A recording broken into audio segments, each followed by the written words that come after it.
Get back into form. Mm-hmm. Have you personally been pubbing quite a lot and scrimming? Not much recently. Maybe for a few days. Recently, I've been starting to play more. I've been busy with moving back to my homeland. So yeah, it's been pretty difficult to like play professional at the same time when you move in, right? Lots of stuff to do, and you don't really have much time to practice and stuff. But yeah, I got it sorted out, and it would be nice to play more Dota. Are you not playing in the facility then, the Team Liquid facility with everyone else? No, I think everyone is home. Okay, do you like that? Do you prefer being at home, or do you enjoy the process of going into almost an office to play? It depends, because I have not been home for like, let's say, like more than half a year. It's So a long it time. definitely feels better to be home because I haven't seen my parents during this global pandemic, and I think sometimes it's better to be home, and sometimes it's better to be at the facility to play when it's like everyone is trying to improve. It's good to hear. You guys have been together now for a long time. It's coming up to 3 years since the four of you joined, and then almost 2 years since Koifa joined that roster. Do you enjoy being with the same players for so long? Is that something that's really powerful for you, being with the same group of people, or is there almost an itchiness that you get? It's it feels great because you know that you have people to trust, and people like do you back each other up, and yeah, even on our lowest high, like let's say lowest performance, we still like find way to get through it all, even with how different our players are.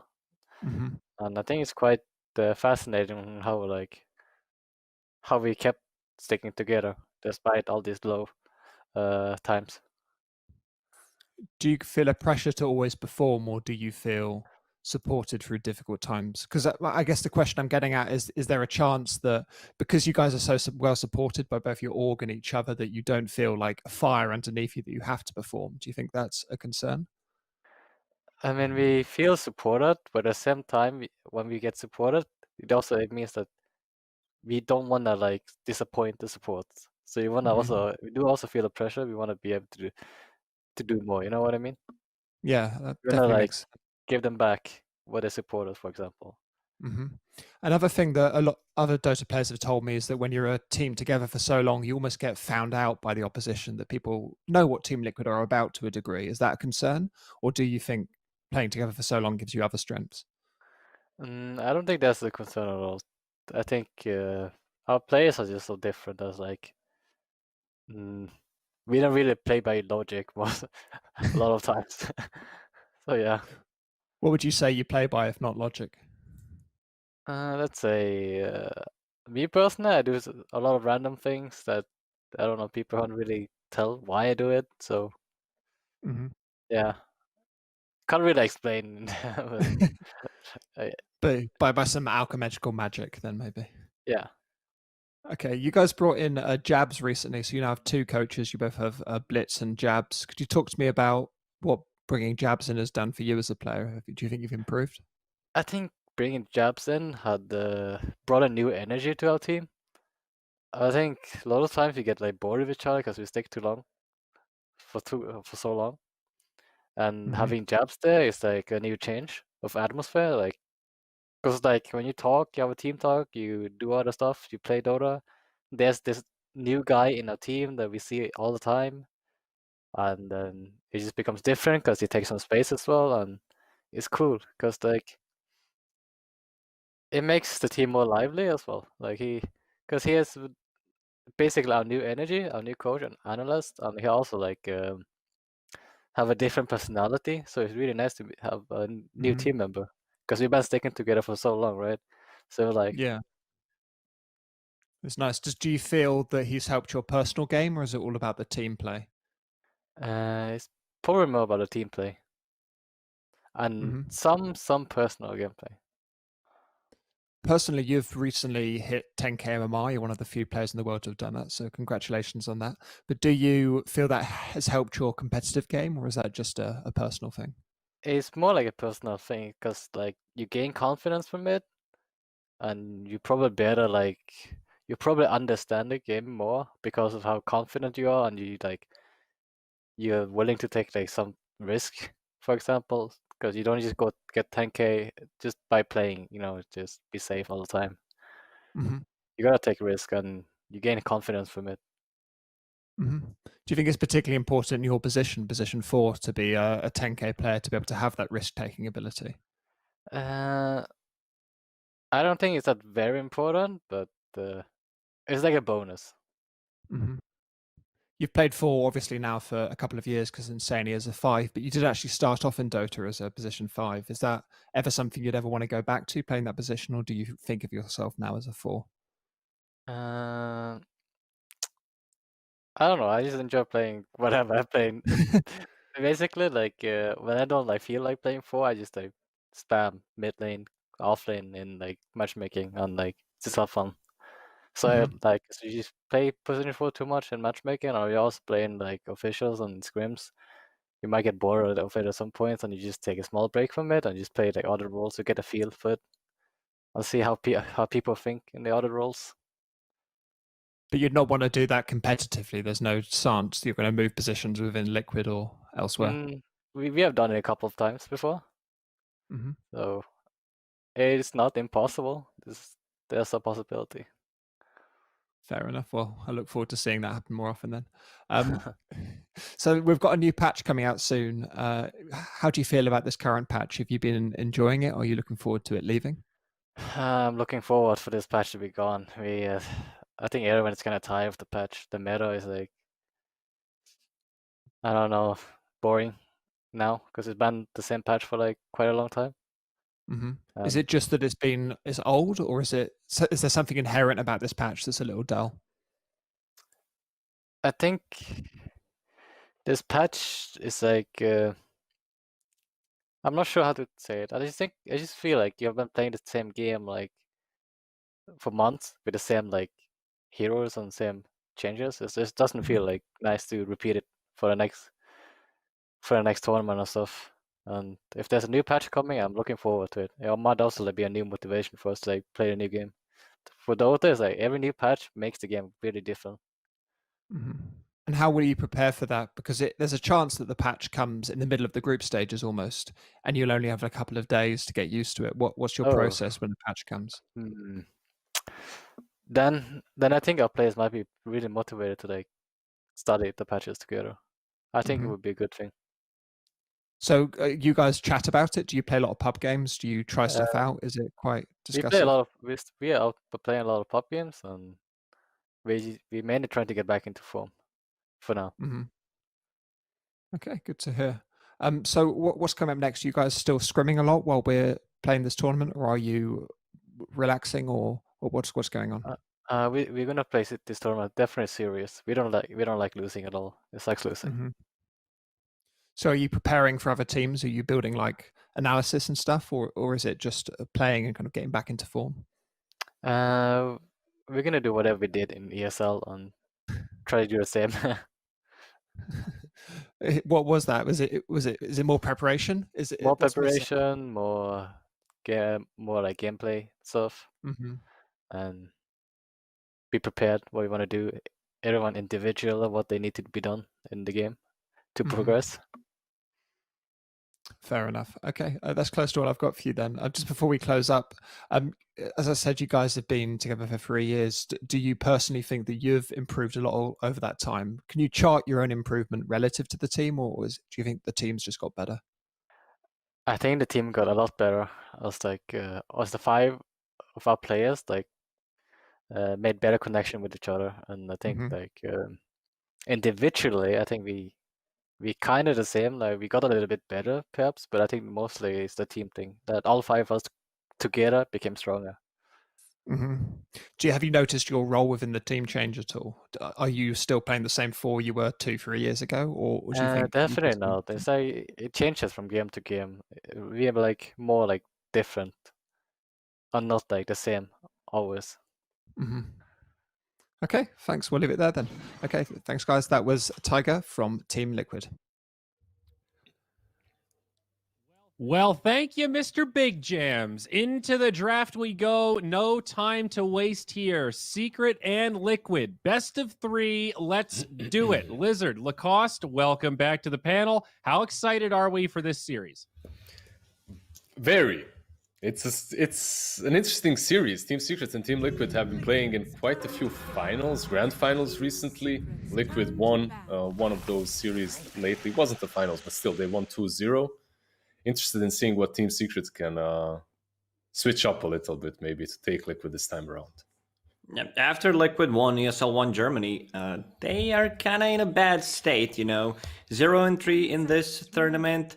They also lost to Viking in the grand finals of Dota Summit 13, but I feel like they hit the peak where, they prove themselves they can do it. Like they can win the big tournaments with all the top teams there, and maybe they just needed a break, So I feel like right now they're, in a stage where, after honeymoon, everything's fine. You don't necessarily need to be 100%. But whenever you're playing against Team Secret, I assume they're gonna go in with 100%. Like you don't get too many chances, to play with Team Secret. Yeah. And you do not want to move down to Division 2. We've said it a couple times, but worth reiterating. There's a lot on the line here in this group stage. Basically elimination from the tournament, essentially. Placement in a lesser of the 2. Now, let's take a look at these picks. Secret gets Slardar Rubik into the Earth Spirit Viper. Bans looking similar but different. Oracle, now in the first banning phase against Liquid. I think if you're playing versus Liquid, you're banning Oracle. It's like Insania's favorite hero, and not only that, they combo it with some disgusting picks like Huskar. So get rid of that. Don't play with some unbeatable combinations, and you can have a normal game of those. I really like the Slardar opening from Secret. I've hated their games with Matul and Lifestealer because he's always without a vessel that brings him into the fight, and he's always this Lifestealer that's supposed to be a hard carry, but that rarely works out unless he has a hero that really empowers him. Magnus, Amplify, Corrosive Haze from Slardar, etc. I'm really, asking myself, are we going to see Lone Druid? Like, these are pretty much the only two teams in the world that play Lone Druid. So far, not contested, but whenever I see Slaughter, it's a good block pick against the Lone Druid, and it's also very good pairing up with the Lone Druid. So possibly, Team Secret thinking ahead, just getting the Slaughter. It's an anti-carry hero. It's a hero that opens up the Roche much faster than the other lineups. And now that they have Rubik, Rubik into Earth Spirit is a bad matchup for Rubik. Not the spells that you want to steal, but, Break Mechanic against the Viper is pretty damn good, Yeah, he breaks and he doesn't like to be broken. Exactly. Do you think that Viper pick this early on might be setting up for Spectre for Liquid, or is it just like, okay, we're picking this hero, you're not getting Spectre, let's just forget about that, don't ban it, don't pick it, let's play different strategies? I think the way Team Secret is drafting right now, they are staying one step ahead of Liquid with, Slardar, possibly shutting down Lone Druid with the hero, Rubik against the Viper, good break against Viper, possibly also shutting down the Spectre pick with that break mechanic. I just love what I see. And Rubik Slaughter, you're not revealing anything. It's pretty damn strong opener. A lot of carries banned out now, though. The Morphling, the Lifestealer, and also some mids. Lina makes it to this second round, now taken out of consideration as the Storm Spirit gets removed. I like that shout on the Lone Druid a lot, Lacoste, and I think also Liquid and that Broodmother, something else Secret are going to have to remember towards the end of this draft. Yeah, if you're thinking Liquid, you're thinking Koikwa on Broodmother, on Lone Druid. I think they're aware of it, and for sure. There's a lot of heroes right now that are in the meta and that deal with Brood in the laning stage well enough. And the hero isn't really in the strongest spot ever. In a perfect scenario, in a perfect game, Brood still wins, but it's very rare to find a game in which she isn't countered by at least one hero on the map. By the way, stay hydrated. I just took a sip of water. I saw Zayori also drinking, so it's very important. Even though you don't feel thirsty, grab yourself a cup of water. Here's Lizzie drinking Coke or coffee, not sure what that is, probably something unhealthy, but just stay hydrated. It's another good shout, Lacoste. You're chock full of them today. And now the Keeper of the Light for Liquid, another hero we've seen very seldom. I know No Tail played it in one game, and Liquid might have picked it once as well. I think Secret picked it once. Okay. Actually, you're right. It was No Tail that played it, and it was a weird draft. You don't really see any big combos with Keeper of the Light, which is interesting. The hero isn't really that popular, and I believe Spectre was in that lineup as well. Okay. Kotl and Spectre. I'll double check. Yeah, it is another Insania's hero, really. Like he has his what is it? Like Bane? It's Oracle, Kotl, and all these heroes he loves playing. By the way, Omni Knight picked up by Secret. They picked it on a Mega League as well, but we saw a couple of 5 Omni Knights so far coming out from Just Error, and I believe that is Omni Knight 5 here. Slaughter off lane, Rubik 4. This is something that teams probably played against each other in the scrims, but now we get to see them. So kind of a rise of the Omni Knight position 5, more sustained. Like all you need to do is stack. You're going to get the levels eventually, and you get all the spells just a bit later on than you would get from Omni Knight coming out from position 3. Yeah, you talked about seeing this. Go on. There's this big prioritization on healing. I was going to say, like with this Undying, with this Wisp. So I guess it sort of makes sense that Omni Knight is slowly rising just as healing becomes the priority.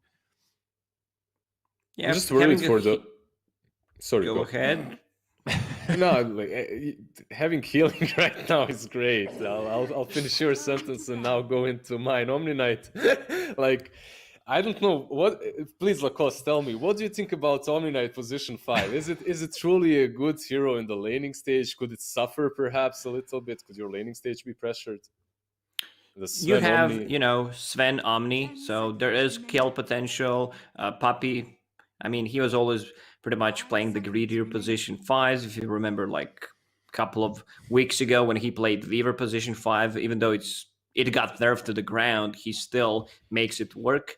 But I don't think laning stage, don't get me wrong, laning stage is important. It's all about the stacks. It's all about the pulls. But if you're not fighting early on, if you're just stacking, and Puppy, he knows how to make things work. Like using the half pulls just to deny 1 or 2 creeps from the enemies. And I think they can make it work. If we've seen Omni Knight 5 already winning, but definitely something to look out for in the future. Or unless the next patch arrives and we say Omni Knight is a bad hero, which what we've been saying for quite some time. But pro teams just tends to surprise us. It's been dead for a really long time. Omni Knight, it's just a few times, really. Yeah. It's a different way to buff up the carry. Earlier, we saw that Alacrity plus Empower on the Juggernaut. This is amplify damage, debuff the enemy, and then also give Sven that Heavenly Grace, the GA, all that stuff to make him kind of unkillable.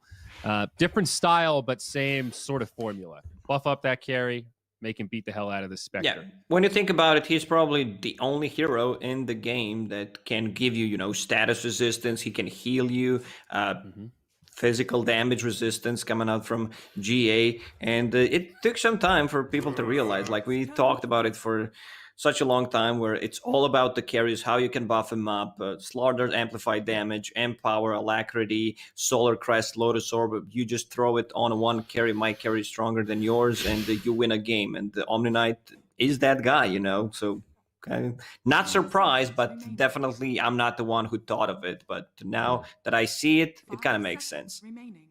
Yeah, I just want to say I love how these two lineups, these two drafts actually were built. Like, you give away with the Viper, but you pick the Rubik, like Lacoste said earlier, and you can steal that Nether Toxin. So you do leave the Spectre out.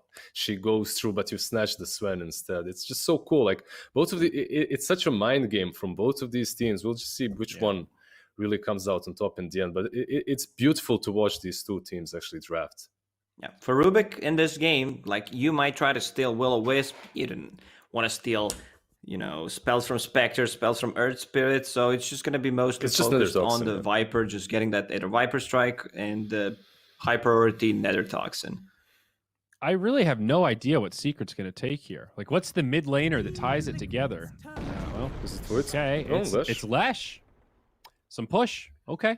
That's definitely something their draft was lacking. Some nice damage type as well. Now they've got some magic damage to go with all that physical. Mm-hmm. It's also a hero that doesn't really care about his matchup way too much on the mid lane. There are still some heroes that can work well against him, some Lina if they pick up, if this Viper is offlane, which might be the case still for Team Liquid. Secret doesn't think that way because they banned out the Timber, but it's an option. Why I think that Viper is still a flex pick for them is because of Earth Spirit, but let's see. Yeah, you see Void Spirit. But a flexible one. Still a flex. Mm-hmm. I think it's more likely offlane Void. Yeah. And it's Boxy. It's Boxy in general. They're the two that really love that offlane Void Spirit compared to Mib. So it's a Koikva Viper here. And no surprises over on Secret. As you mentioned, the position 5 Omni Knight picked up by Puppey. And Matsu will grab the Sven. So what do we think? Who's got game number 1? I think this is a outdraft coming out from Team Secret in this one, where they have a lineup that comes online so much faster than Team Liquid. You have Sven, just a carry-to-carry matchup. You have a built-in cleave, so you're going to get far much faster. Same goes for Lesh.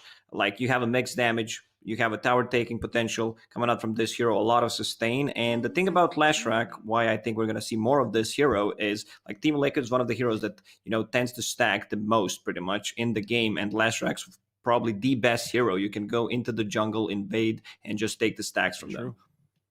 Very true. Even if you don't take the stacks early on, you can take those towers early on, and then it's much easier to invade the jungle with any hero on your side, right? Especially Sven.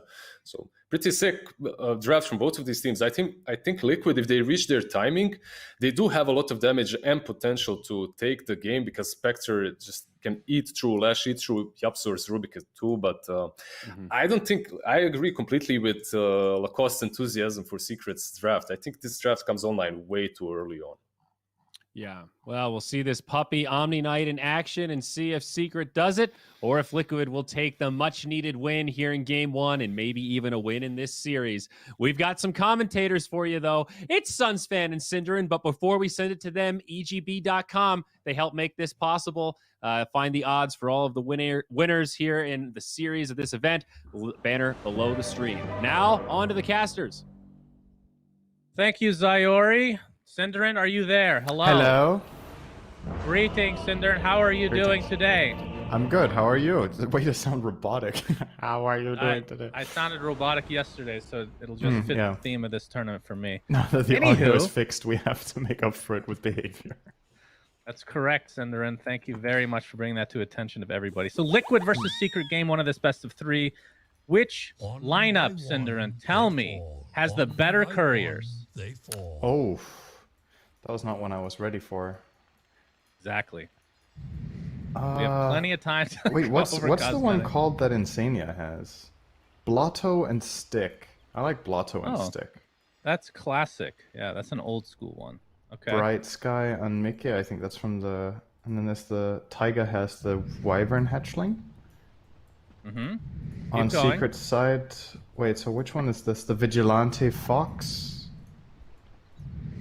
And another... Do they all just have Cinderin, cats? Yeah, almost all of them are cats, so Secret obviously wins by default. They do have They all one have cats dragon, except Yapsar, though. who has a dragon. He always has to be a little bit different, but that's okay. That is true. Okay, and then more importantly, what lineup do you like most, Cinderin?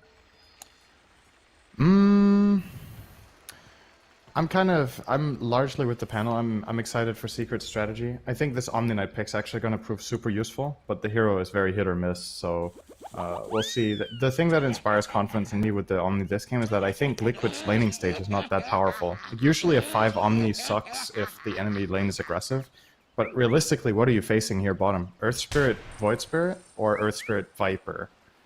Earth Spirit Viper could prove tricky, actually, which is what it looks like Liquid will be doing. They're going to put Boxy mid on the Void. Okay.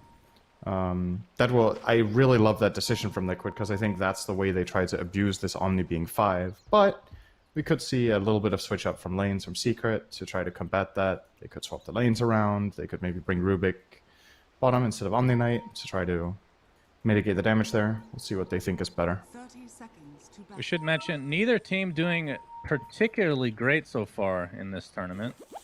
I believe Liquid is winless in terms of series. They're 0-3, but 2 wins out of the actual games and 6 losses, where Secret hasn't played as much. They're 1-1 in series, 2-3 overall in games. So off to a bit of rough starts for 2 clearly tier 1 teams. Of course, Secret coming off a bunch of victories until recently. They were finally taken out.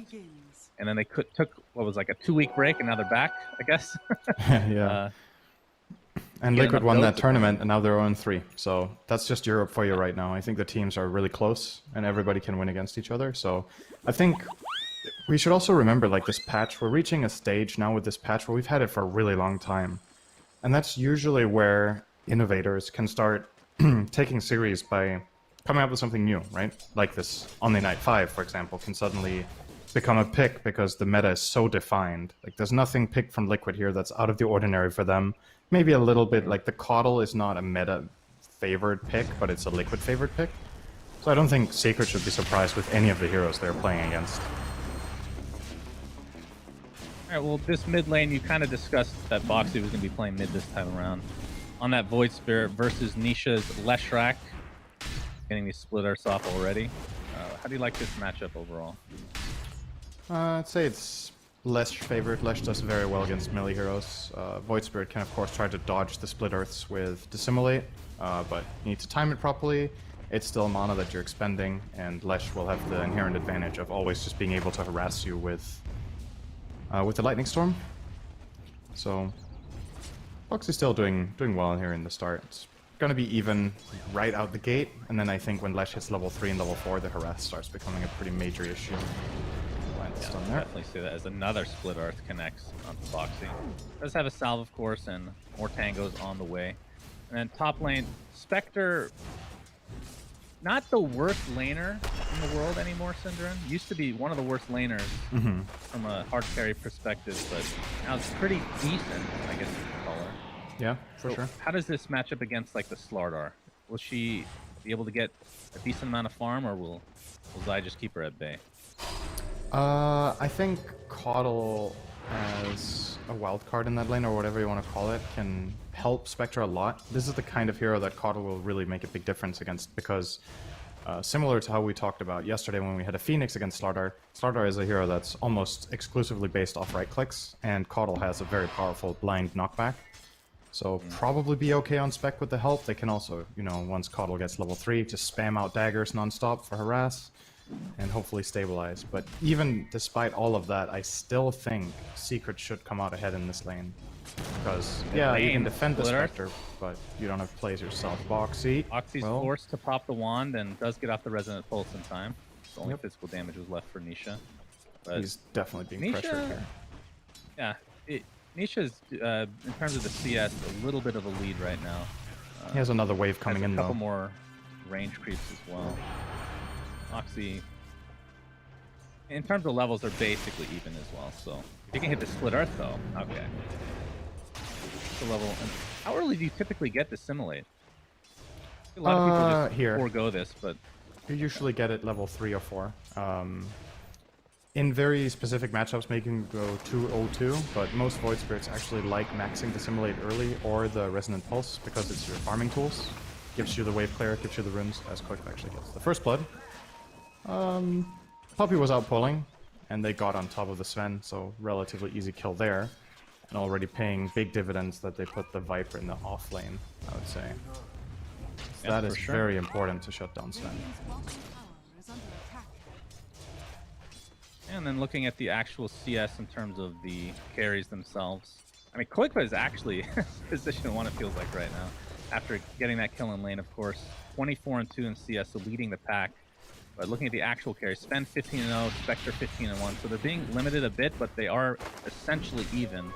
You have to think that that would benefit the Sven overall in terms of how the game is going to be shaping up, considering you want to get online a little bit earlier as Secret. They get the kick mid, but did not connect the other remnant on box. He still got a TP out of Puppy. Yeah, I think so. I think Sven is okay with the state of this because, like the panel talked about, Liquid's lineup doesn't exactly push towers very well compared to Secret's with the Diabolic Edict. So you would imagine Secret will hit this timing where they can really start grouping up and threatening towers. And if they pull that off correctly, that means a lot of space for Sven. Also, I would say in this game, Slargar is one of the heroes that, with a good start, you can probably leave alone a bit. And that gives YapzOr a very natural transition to start stacking camps for Sven for a comeback. Hasn't really done it yet, though, but you might see him start doing it here at the 7-8 minute mark when Sven wants to transition to the triangle with Mask of Madness. And Bounty Rune's about to spawn here. Yeah, Matu getting pressured off the lane quite a bit here in the bot, but like you said, it is a Sven after all, so once they start getting those stacks up, should be able to make a comeback. As top lane, we're going to have the Telekinesis into the Crush. Insania is able to get off a Blinding Light, but will likely just fall eventually. And we'll go to Zai. So YapzOr for once not stealing a kill. Good to see. Although YapzOr with farm is a pretty scary sight to behold, no doubt about it. You've had a lot of experience with that. So is Zai, though. To save your 4. I mean, true. We've got so used to seeing Zai have slightly rougher games than average lately from Secret, but in this game he's off to a very hot start. He was top net worth a moment ago until Koikva just took it over again. So definitely look out for that. But yeah, so far pretty stable game. It's pretty average for both teams. The big winner in all of this, maybe a bit more than you could have expected, is Koikva, speaking of which, is going to go in bot. Not going to find too much action. Continuing pressure with Viper. I mean, against 2 melee heroes, pretty much the dream matchup like you're talking about, being able to orb walk, which, I mean, is that even a term anymore? I feel like that's, I mean, it's technically a thing, so. It's still there. Not being able to aggro creeps and whatnot. It's not something that gets talked about as much anymore, and I think part of that is that more heroes got it, right? And it used to be something really cool, and now it's just standard for everybody, even at mid-skill, to take advantage of orb walking. But obviously, back in Dota 1, when the term was coined, it was a bit more of a higher skill thing to do. Uppy getting pressured by both Viper and Earthspear, able to get the Purification off under the midst of the tier 1 tower. He is living. As well. Yep, just barely lives. Extra status resistance for the win. Nisha's here though, gets off a Split Earth, and this is looking to be a very important kill onto the Viper. So Matu thanking his mid laner as his recovery is well underway now. Puppy is so tanky with nothing. It's actually crazy. Viper was laying into him for a good 15 seconds there, and he still survived it with just Heavenly Grace and Purification. And that's something that can happen when you pick these unusual heroes, right? Liquid must have extremely limited experience playing against Omni this patch, and in general, like, nobody plays this hero. I have not seen an Omni Knight in any of my last 100 games, and that's not even an exaggeration. I literally think the hero has been unpicked. So in scrims, like, maybe some of the teams are experimenting with it, but you don't nearly have the same like muscle memory or whatever you want to call it with, okay, how much can this hero take mid lane? Nisha? It's a TP out. Nice job of not only forcing a TP, but killing the courier as well. Yeah, I wonder if Puppy watched the game yesterday with his old friend Kuroki, with that healing strat. I mean, it's not exactly the same level here that we're seeing as Telekinesis, Boxy. Oh, he actually goes on top of them, a little bit unexpected, but still has that haste turn activated, should be fine. Yeah, seeing the Omni Knight, maybe heals are... I mean, is he actually going to get... nobody buys this item, so I know Holy Locket Cinderin. Is that even a remote consideration on Omni Knight? I think it's just a lot worse on Omni than Undying, and the reason is Undying's heal has way more cast range, so it's very easy to and the get your cooldown value. is way lower too. Purification's cast range is not very good, so I think if you're playing a support Omni Knight, actually some of the key items are positioning items, so Force Staff or Ethelins, to make sure you get your spells off. First off, it looks like Puppy will be going for Soul Ring, which makes a lot of sense. The hero has mana issues. This allows him to start pushing out waves. Puppy loves playing greedy on his 5 and getting farm. So we'll enable that playstyle very well. And then I think it's going to be very telling what his next item is on the quick buy. I would like Lens, Glimmer, or a Force Staff. I think all 3 items are really good for different reasons this game. Oh, he might be in trouble now, though. Stacking the living crap out of this jungle. Puppy's okay for now. He's a tanky boy. I don't know if they want to even dive in this tier 1. When you're not sure if you want to dive a position 5 under tower, you know you might have some issues. But the game's still relatively even. And like I said, Insania has been stacking the jungle en masse, Cinderin. Of course, panel brought the fact up that if you do scout this as a Leshrac, you can take that very easily. And obviously needs a little bit more farm before he can flash farm to that degree. But it looks like they're going to start taking it out with both Insania and Mickey. Be a huge influx of gold. And once this Blade Mail comes online for Mickey, he'll be able to basically just do these himself. That was such a big item change that I think was a bit overlooked to begin with, but then multiple pro teams started taking advantage of that Blade Mail change with the passive flat damage return on every hit, allowing Spectre to farm Ancients, which is a huge buff to the hero. Anytime you instill the Heart of Centaur into an item, then of course it's going to be beneficial to all. Just remember that. The App Store getting initiated on in the mid lane. There's no teammates even remotely close, so looks like he will fall. Although Zai is here now. Haunt comes out.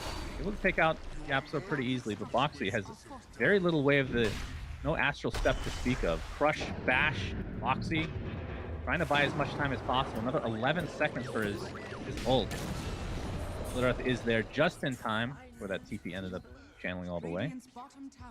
And that's a really great defensive play from Secret. Yeah, you lose your Rubik, but he made them work for it so long that Zai comes in and gets the kill, and Nisha with the rotation also secures the mid tower, and now the push is going the other way. So effectively, you just killed a core for a support, you defended your tower, and now you're the one leading the charge with the siege creep mid. You have Glyph, and you have the Edict in 5 seconds. I think Liquid has to rotate extra 1 or 2 heroes here. They're going to lose the tower. They might lose it anyway. Looks like they will respect the Koikla rotation. Oh, right. Getting slowed perpetually. They get help in form of Puppy, though. They both doing a little residual damage as well. The tower's not in deny range, but they do defend it for now. It is still, of course, enabling the Sven game plan. Every time Secret play aggressively and force Liquid to rotate, the Sven will farm faster than Spectre, and that is even if Spectre has this Blade Mill. Sven should still, on paper, just be getting more gold per minute. And once again, see the value of the Omni Knight rotating in there. It looked like a super dead Slardar, but man, the defensive capabilities of this hero have been kind of forgotten, I think. So, nicely done. I know NA, especially Eternal Envy, he'll buy 2 rings of regen on the Spectre. And I know this ring of regen, or ring of Tarask, kind of an older school thing before they want older school, as of like a year ago. We used to buy this all the time. Yeah. Then it got nerfed, but now we're seeing it. Is this more of an EU thing? I think it's less common in general. I don't know if it has like a region on it. Mickey might like it this game because he has the Coddle to kind of bridge the gap early on. Oh, good team fight coming in See from the Liquid, Ignis perhaps. Fatis onto 3. Looks like Nisha's going to take the brunt of the damage. Is taken out before he can even react. Yapzor trying to get off a good steal, but not able to really find a good one. 2 for 0. Sven coming in the back line. He helped out with that crush and corrosive haze. Quake, but destroyed, so it's a 2 for 2 as the chase continues. Zai, dash available quite yet, so it looks like Boxy will be able to get out of dodge. They find the Lesh instantly, but it ends up costing them Quakeba. And it ends up costing them this mid tower. I mean, that was going to go down regardless at some point in the near future. It was, but maybe Liquid were hoping that the team fight would happen around that mid tower so that they could use Ignis and Haunt there and take a big win off of losing the tower. But now instead they kind of break even and then lose the tower. They'll be getting their own bottom, so it's a trade of sorts, but they've already lost their own safe lane tower too. So now they're basically just behind the mid tower, almost full HP on the secret one. And that's a pretty big deal. Like, we've kind of almost talked it to death by now, but it is the kind of thing that matters a lot in a Sven game, is can you access that triangle area? Can you play aggressive so that you deny him this influx of farm? And Liquid so far haven't really been able to really pressure Matu outside of the first, I want to say 3 or 4 minutes in lane. He's fully recovered and more than that. Easily top net worth currently. Yep. Has 1,000 gold lead over Mickey right now, but of course this is a Spectre. He's actually going for Radiance. I feel like that is not the common item anymore. Typically Manta would be the next step up. What do you think of Radiance this game? I think that's a scary choice when you're playing against Slardar not buying Manta. You are going to get destroyed by Corrosive Haze when you don't have a Dispel. Unless somebody in his team buys a reliable Dispel like a Lotus Orb early, could be a problem. Puppey doing his thing. Gonna die, I think. I mean, it's taking them forever. They'll get it. In the meantime, oh my god, we missed this Spectre. Ends up dying in the bot lane. Ends up buying back, haunting in. Yapzor extremely low right now, but they're able to find both Nisha and Yapzor, it looks like. So, despite Mickey's death, he'll be happy with that one. That's a great buyback hunt. Got 800 gold for that, and I want to say almost a full level from solo killing 2 heroes. Matu? Top lane in the meantime, yeah, Matu be broken here. Zai has come to assist. Can actually get this bash. It is available into the crush as well. Not sure if any reinforcements are on their way though. He's doing so much damage just by himself. Quaifa kind of resigned. I hear it looks like. I mean, the Nether Toxin's really good against Slardar because of the bash, but can't really do much with that move speed. Boxy is going to find Nisha in the triangle area. Split Earth connects, and Boxy is going to regret that immediately. That was such a good stun. It doesn't need to be completely perfect against Void Spirit because he has a little bit of cast time on both Astral Step and Dissimulate, but that felt like almost frame perfect from Nisha. That was super good. The Astral Step has more of a cast point than Dissimulate though, right? Yeah, a little bit. I don't remember the exact amounts. They're pretty close. Both of them have an animation that's relatively short. So you do need to time it well, and Nisha was on the money there. Any kill around the Roche Pit means Secret will take it thanks to that Corrosive Haze. Of course, the damage from Matu. And Nisha, the second best Aegis carrier in the game by my expert analysis, Synderen. Absolutely love this item on this hero. It's incredible on Lesh. I like... Oh, and he got a Faded Brooch too. How nice. I'm trying to think of what the best Aegis carriers are. I don't know if I'm going to agree with you on Storm being the best, actually. I think the best Aegis carrier in the game is Meepo. Yeah, we did cast him yesterday. He came up in my mind as a top 3. And I think historically speaking, Storm Spirit would be number 1. For sure. It's also the obvious candidate just because of how much damage you do with your mana bar, and then just having a second bar is obviously bonkers. But usually, when it comes to game winning, I feel like when Meepo gets it, it closes out more games when Meepo gets Aegis than Storm, right? And that's a good way of like indicating. But okay, much smaller sample size, Cinder, and don't forget it. That is true. We're into science. Really implemented science strategies from us. Still fully agree though with Leshrac being a god tier, excuse me, a god tier Aegis carrier. I think Seeker will try to put it to use to get at least 1 tower. The top tier 2 would be great. He's gonna time it again, very nicely timed again from Nisha bot. Finding Boxy out of that Invis rune, and that deserves an Aegis timer in Null Chat. That kill. Insania was like, Boxy, they have Aegis. Here are the times. Stop. You know, I actually have a random question for you. Are you not allowed to create a macro for the timer? Is that like against the rules? Do you know? How would you do that? You'd have to have like probably some program, Right. which could be against the rules as a result of being third-party program, right? Yeah, I'm not sure. I think that's the kind of thing where you ask the tournament organizer, and unless you've got permission, anything like that is not allowed.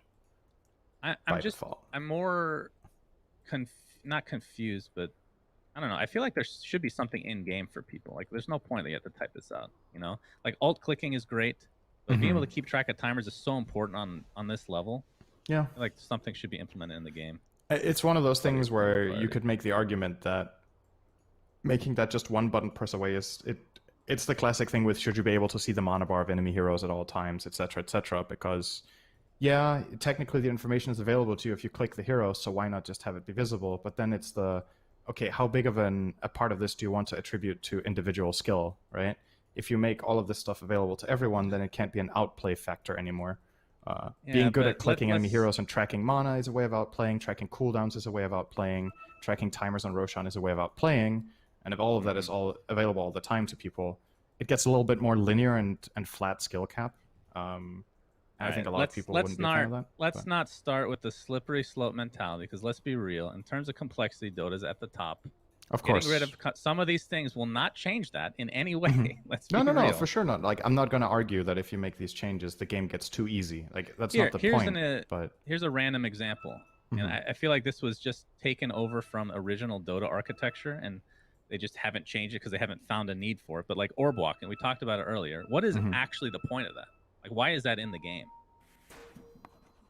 You harass somebody for free with no repercussions from creeps. Like, right. It's a way of balancing the hero. If you removed orb walking from Viper, for example, it's a huge nerf.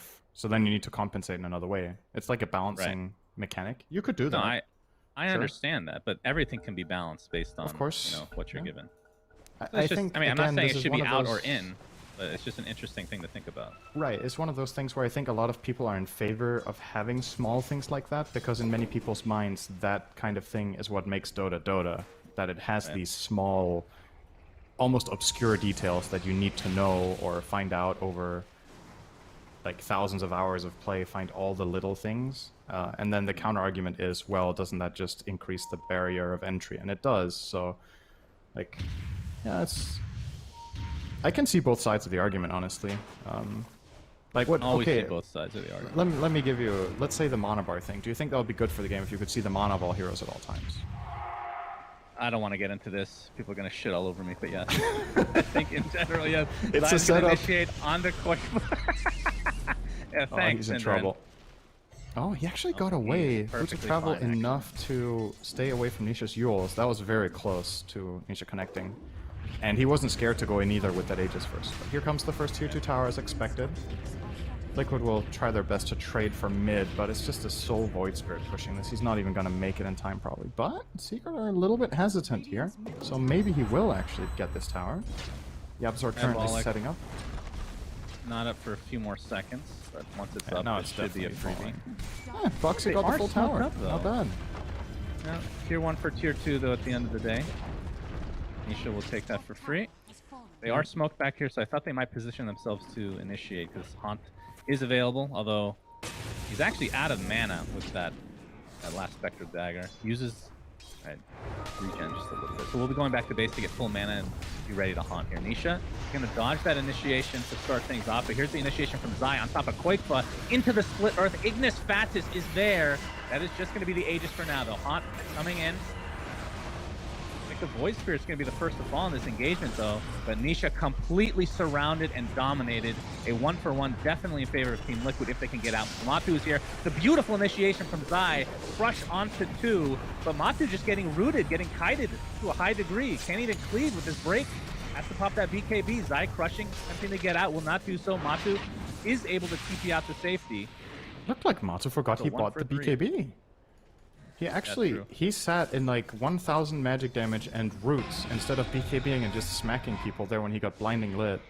I think there was possibly a way for Secret to actually win that fight, but just strictly electing to use the BKB defensively, whether he forgot he had it or just thought they could win anyway, or he was worried about using it too early. That fight, in my book, either ends in the first 10 seconds, or, like, I mean, it ends in the first 10 seconds, good or bad. So you might as well pop that BKB, get your value, and if you see it looks bad, you TP out after the 6 or 7 seconds. But yeah, alright.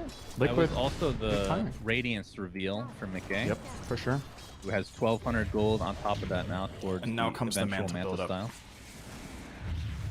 So do you think it was more of a... I mean, obviously we talked about the early game being in favor of Secret and whatnot, but if you're able to get over that hump with that Radiance, you'll be able to just farm to such a degree that you'll be able to get these tier 1 items that you need to kind of stay close to the network of somebody like Sven that can platform. Is that what he was thinking? With the just buying Radiance over Manta, I don't think it's a much faster farming item than Manta. I think the logic here is maybe just how do we amplify each other the most possible, right? Our lineup is really a cluster lineup where we group up and we fight in our Coddle ulti, we fight with our Earth Spirit combo, we have an Atos and an Orchid on our utility heroes, so if we keep the fight in one place and it extends, this Radiance will give value. And of course, the Blind is also nice against Slargar and Sven, 2 physical heroes. Yeah, that's true. So I think there's a lot of good things about it.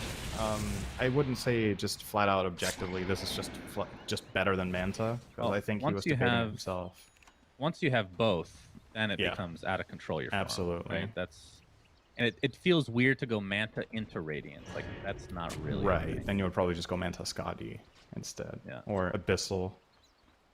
But again, that's the discussion. I feel like that's also why we're not seeing Radiance so much, is that this time of the game, usually the fights happen, and if you come in with that Manta and win the fight, you transition into your next item, and Radiance just has this ability to fall off and look pretty weak. Like this. Matu was showing top. Liquid was nearby. They smoked, but they didn't think he would be alone, so they just assumed he had a bunch of backup. But that was a 100% kill for them, if they knew. That they're going to go into the enemy jungle. Yapzor, he's the one initiated on. Going to get Atos up and brought down very, very easily. Puppey was silenced. So this is going to connect from Nisha. There's the Haunt with that Radiance coming into tow. Puppey's going to be forced to use that Guardian Angel, but Ignis Fatus is here to hold him in place. The Blinding Light back into place as well. So 2 for nothing. It's a 3v5, but it looks like Secret wants to continue to fight. BKB still available for Matu. Choosing not to use it. Might have to try and live. And yep, we'll pop it at the last moment, but then might go down here. A little bit of miscommunication there, but Nisha able to get off that Yules to save Matu's life. So 2 BKB usages for, it feels like nothing right now for Matu. And just a great initiation from Liquid. I think this item combination is just so powerful. When you have 1 Atos, 1 Orchid, you catch one guy, you silence the other, and you just collapse. Oh, Bo3 might be in trouble here. He has one more step. Astral step. Yeah, Stolen. Oh boy, yeah, so that's a solid steal, no doubt about it. Assimilate out. I'm gonna go up to the high ground here. Looks like Liquid does not want to fight, at least not yet. Bo3. They're dissimilate in 2 seconds. Astral step in 5. But if the split up connect, he is done so. They do find a kill on the back end of that. Should be able to at least pressure this tier 2, if not just take it out outright. The one big consideration center in terms of items is Matu not having Ags yet. He's only 200 away. That's when things really change for him being involved in these fights. And he has a lot of freedom in fights. If he's pre-Heavenly Graced, then he has the luxury of holding the BKB a little bit. If it's Secret taking the initial jump. Oh, Yapzor. Oh, yep, they find him. Throws the haze.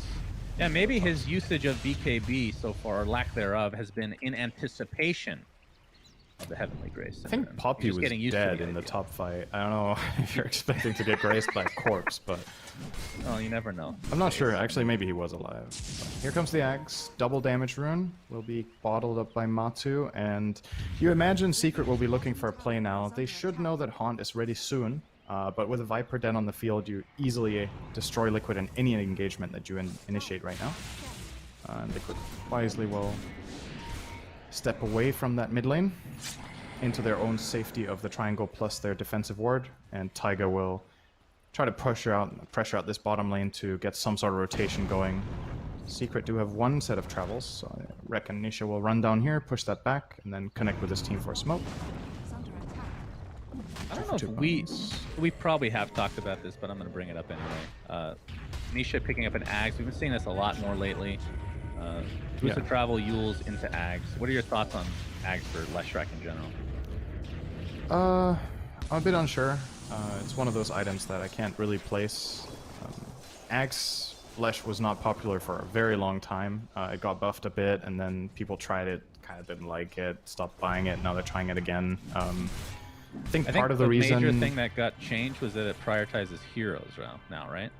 I think so, yeah. But it's more, to me, I wouldn't say this item is just objectively really, really good on the hero. I think it's very game specific, and in this game you have a defensive support. And I think Leshrac has more luxury of buying these more aggressive items when you have that Omni Knight in your as backup.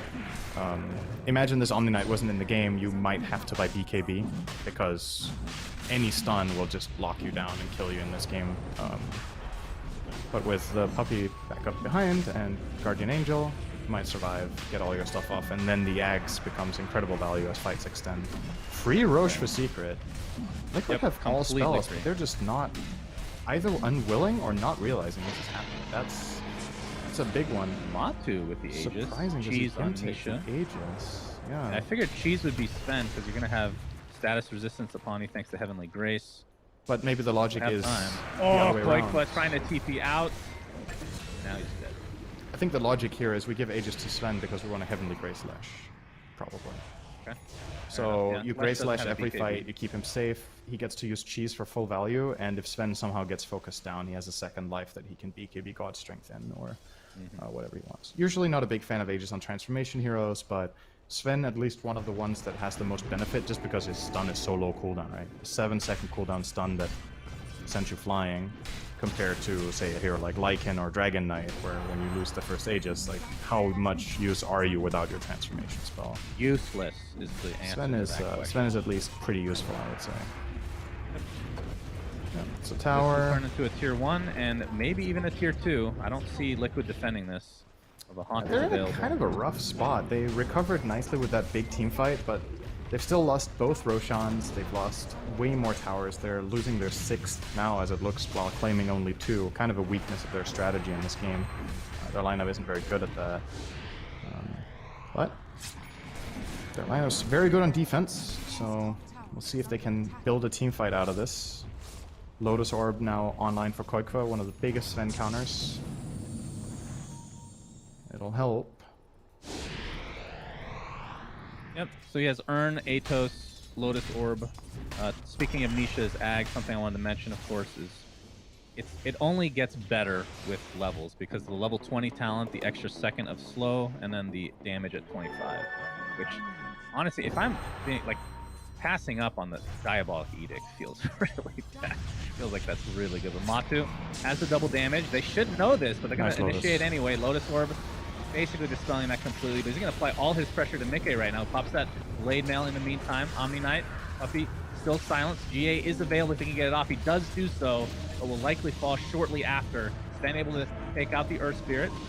Zai buys back into the game. Did not buy his Blink Dagger. It actually puts him back quite far. Zai continuing to focus on Mickey. Nice Manta dodge onto the Split Earth, and Mickey should be able to Spectral Dagger to safety. Oh, they're actually stuck in the trees. Do they have any idea that he's here? It doesn't look like it. Very nicely played from Mickey. If he doesn't get spotted now, oh, Yapsor saw him. Oh my goodness, Yapsor again. That was such a good play from Mickey, though, hiding there. He switched off his Radiance, he got in the trees, and then they thought he was out, but Yapsor goes and checks on his way in. And that's such a big find, too. It's 90 seconds with no buyback. They still have Aegis. Omni Knight spawning in 5 seconds will be able to connect and keep the... Oh. Interesting. Nice play backpacking the Ags there for the stun. Wow. Zai just 2-shot for Insania. Looks like this Rax will likely fall one way or the other. Nisha, another Diabolic Edict in 7 seconds. They're just trying to delay as much as they can, but like you said, Spectre dead for 60 seconds. I don't know if Secret probably doesn't know this, though. As the Aegis is consumed. Diabolic Edict starting to go to work, but Nisha does have to be a little bit careful. Not nearly as tanky as the rest of his team. It's blinding light to the other side. This is a very slow push now. Without these creeps, Sven's got especially. God Strength in 10 seconds, then he won't be so slow anymore. Oh, engage. They're actually going to try Good to Lotus defend here, again. but again, no Spectre buyback to come. So it looks like the Lesh getting extremely low. Nisha getting healed thanks to Puppy, but will eventually fall. Matumba will pop that. Oh, Foxy almost gets one shot. Will attempt to get out of dodge, but it's not to be this time around. And with the bash coming out onto Taiga, and he actually uses his Storm Hammer onto the high ground. Koifa gets 3 shots. Jesus, 8. So disgusting. And here is another Storm Hammer, 2 shot. This looks to be the end of game 1. Secret just suddenly winning the game. And a lot of it had to do with Yapsor just feeling that tingling, feeling next to in the trees. I mean, I don't know if the Radiance was toggled off. It was toggled off. It was. He did everything he could. I think Mickey, the only thing he could have done better there, maybe take one step further to the right or something, so Yapsor doesn't get that little flicker of vision, but like, you can't fault him for that play. He did what he could, man. It was just a tough spot. There's no escape path. He has to try to hide what got found. That Corrosive Haze plus Sven is absolutely filthy, though. Sven has his own break mechanic now, so they don't rely on stealing Nether Toxin. So as soon as Matu gets in on Spectral Viper with Corrosive Haze on them, he can actually just kill them in a Stormhammer. He Stormhammers in, Silver Edge procs, and just blasts them on the spot. So if you Silver Edge and then Stormhammer, it's still procs? Or does it take you out of Invis? It should take you out of Invis, unless you do it right as you activate Silver. It might work. It's actually a good question. We'll see if he does it here. He might actually do that exact play here. No. Okay.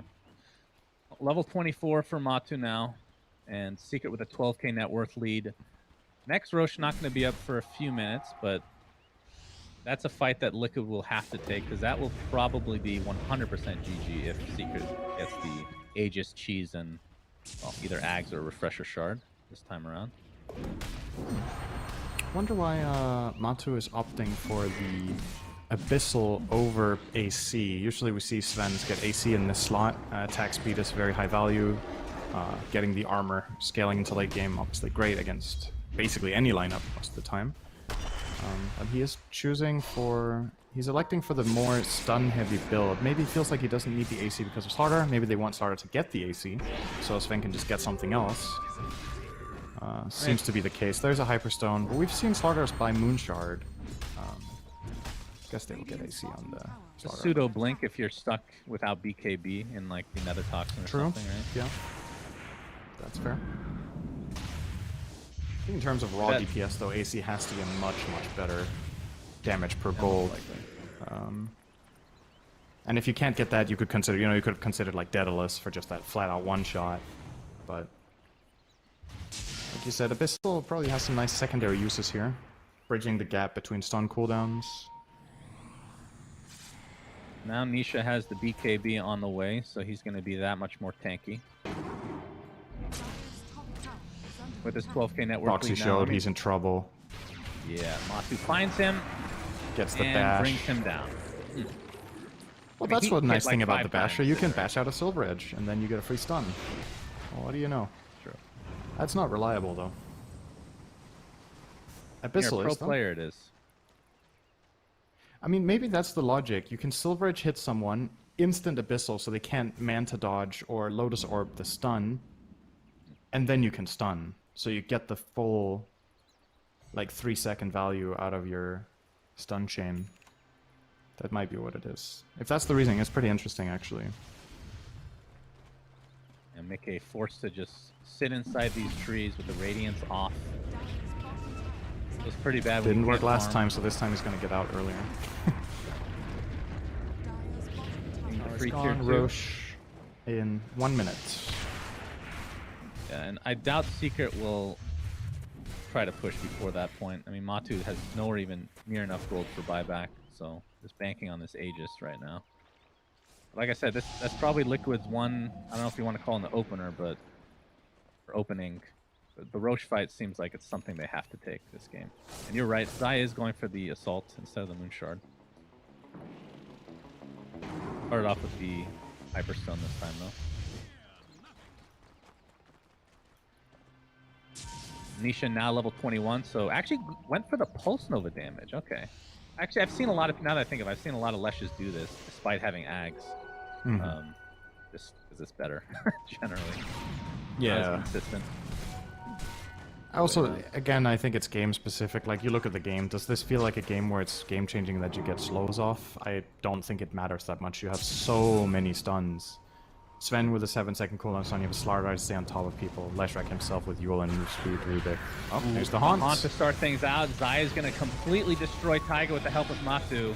That's one out of the gates. Oh my God, that's so two shot! filthy. Are you serious? Blade Mail is popped, so Matu has to be a little bit careful inside the Ignis Fascist as well. So has the BKB activated for himself, trying to kite around as much as possible. Nisha still with that 10-second BKB, destroying the Spectre, and it looks like no buyback for him. So Liquid starting to drop like flies despite the buyback, still at the huge disadvantage. Matu continuing to just one-shot people from afar as GG's come out. So game 1 to Secret. In the Very words satisfying of to see those 2 shots. famous Swedish celebrity, how is that balanced? Now that was crazy, man. To me, Slardar is really, in many ways, becoming the offlaner of the patch right now in the state of the game. It was something Liquid took a lot of advantage of in ESL 1 Germany as well, where they ended up becoming the champion, of course. And Secret go into the series today. They ban out their Oracle and they steal the Slardar first pick. This hero is filthy if you don't beat it in lane. There's just so much value. Any carry gets huge value out of the Corrosive Haze. It gives you an automatic way of taking Roshan. You have catch. You're strong in lane against most melee carries, so the carry pool just gets a lot smaller. Like, think about it. Almost every carry that's played right now is a melee. What other carries are there that are good? Drow?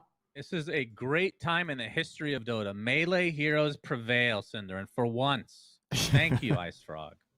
Thank you so much. Yeah, but Matu filthy. ends the game 13-1 on the Sven, and on the side of Team Liquid. Do you think that at the end of the day, Mickey was still really farmed towards the end. It's just Matu was able to build up that advantage. I mean, if you're able to get the silver edge on top of all the other items that he has, feels like Spectre's life is not going to last very long. I think Liquid's lineup just struggles when BKBs come online, right? Like, what do you have? Caudle is terrible against BKB. Viper is... You have a Viper Strike, that's it, but Sven has a Stormhammer that connects him, so it doesn't matter that he gets slowed. Void Spirit does very little. Earth Spirit does very little. So you kind of have to kite BKBs and then turn it around.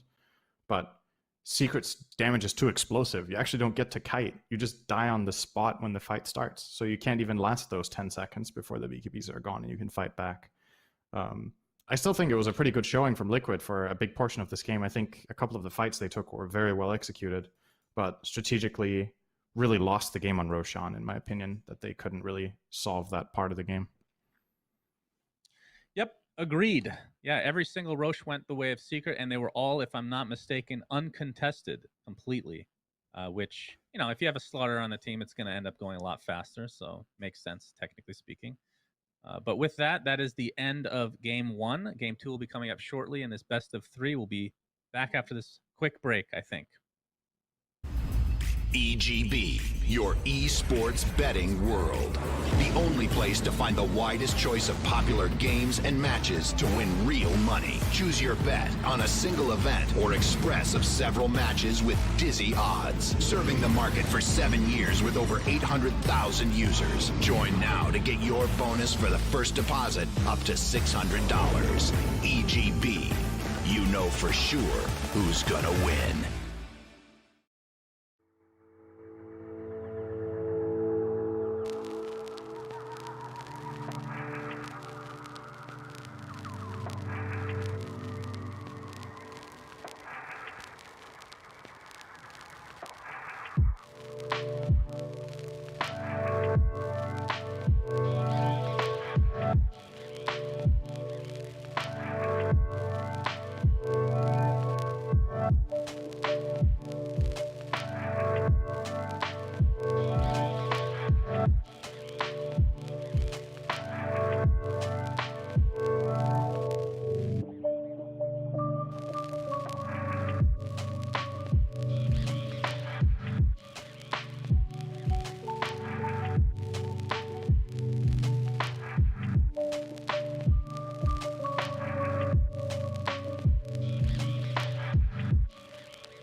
Welcome back, ladies and gentlemen. Team Secret take the first game in this series, and they do it in style. The Puppy Omni Night. It works out. I'm sure Sir Action Slacks was watching, taking notes, and excited the whole time. Yeah, is he a big Omni Knight fan?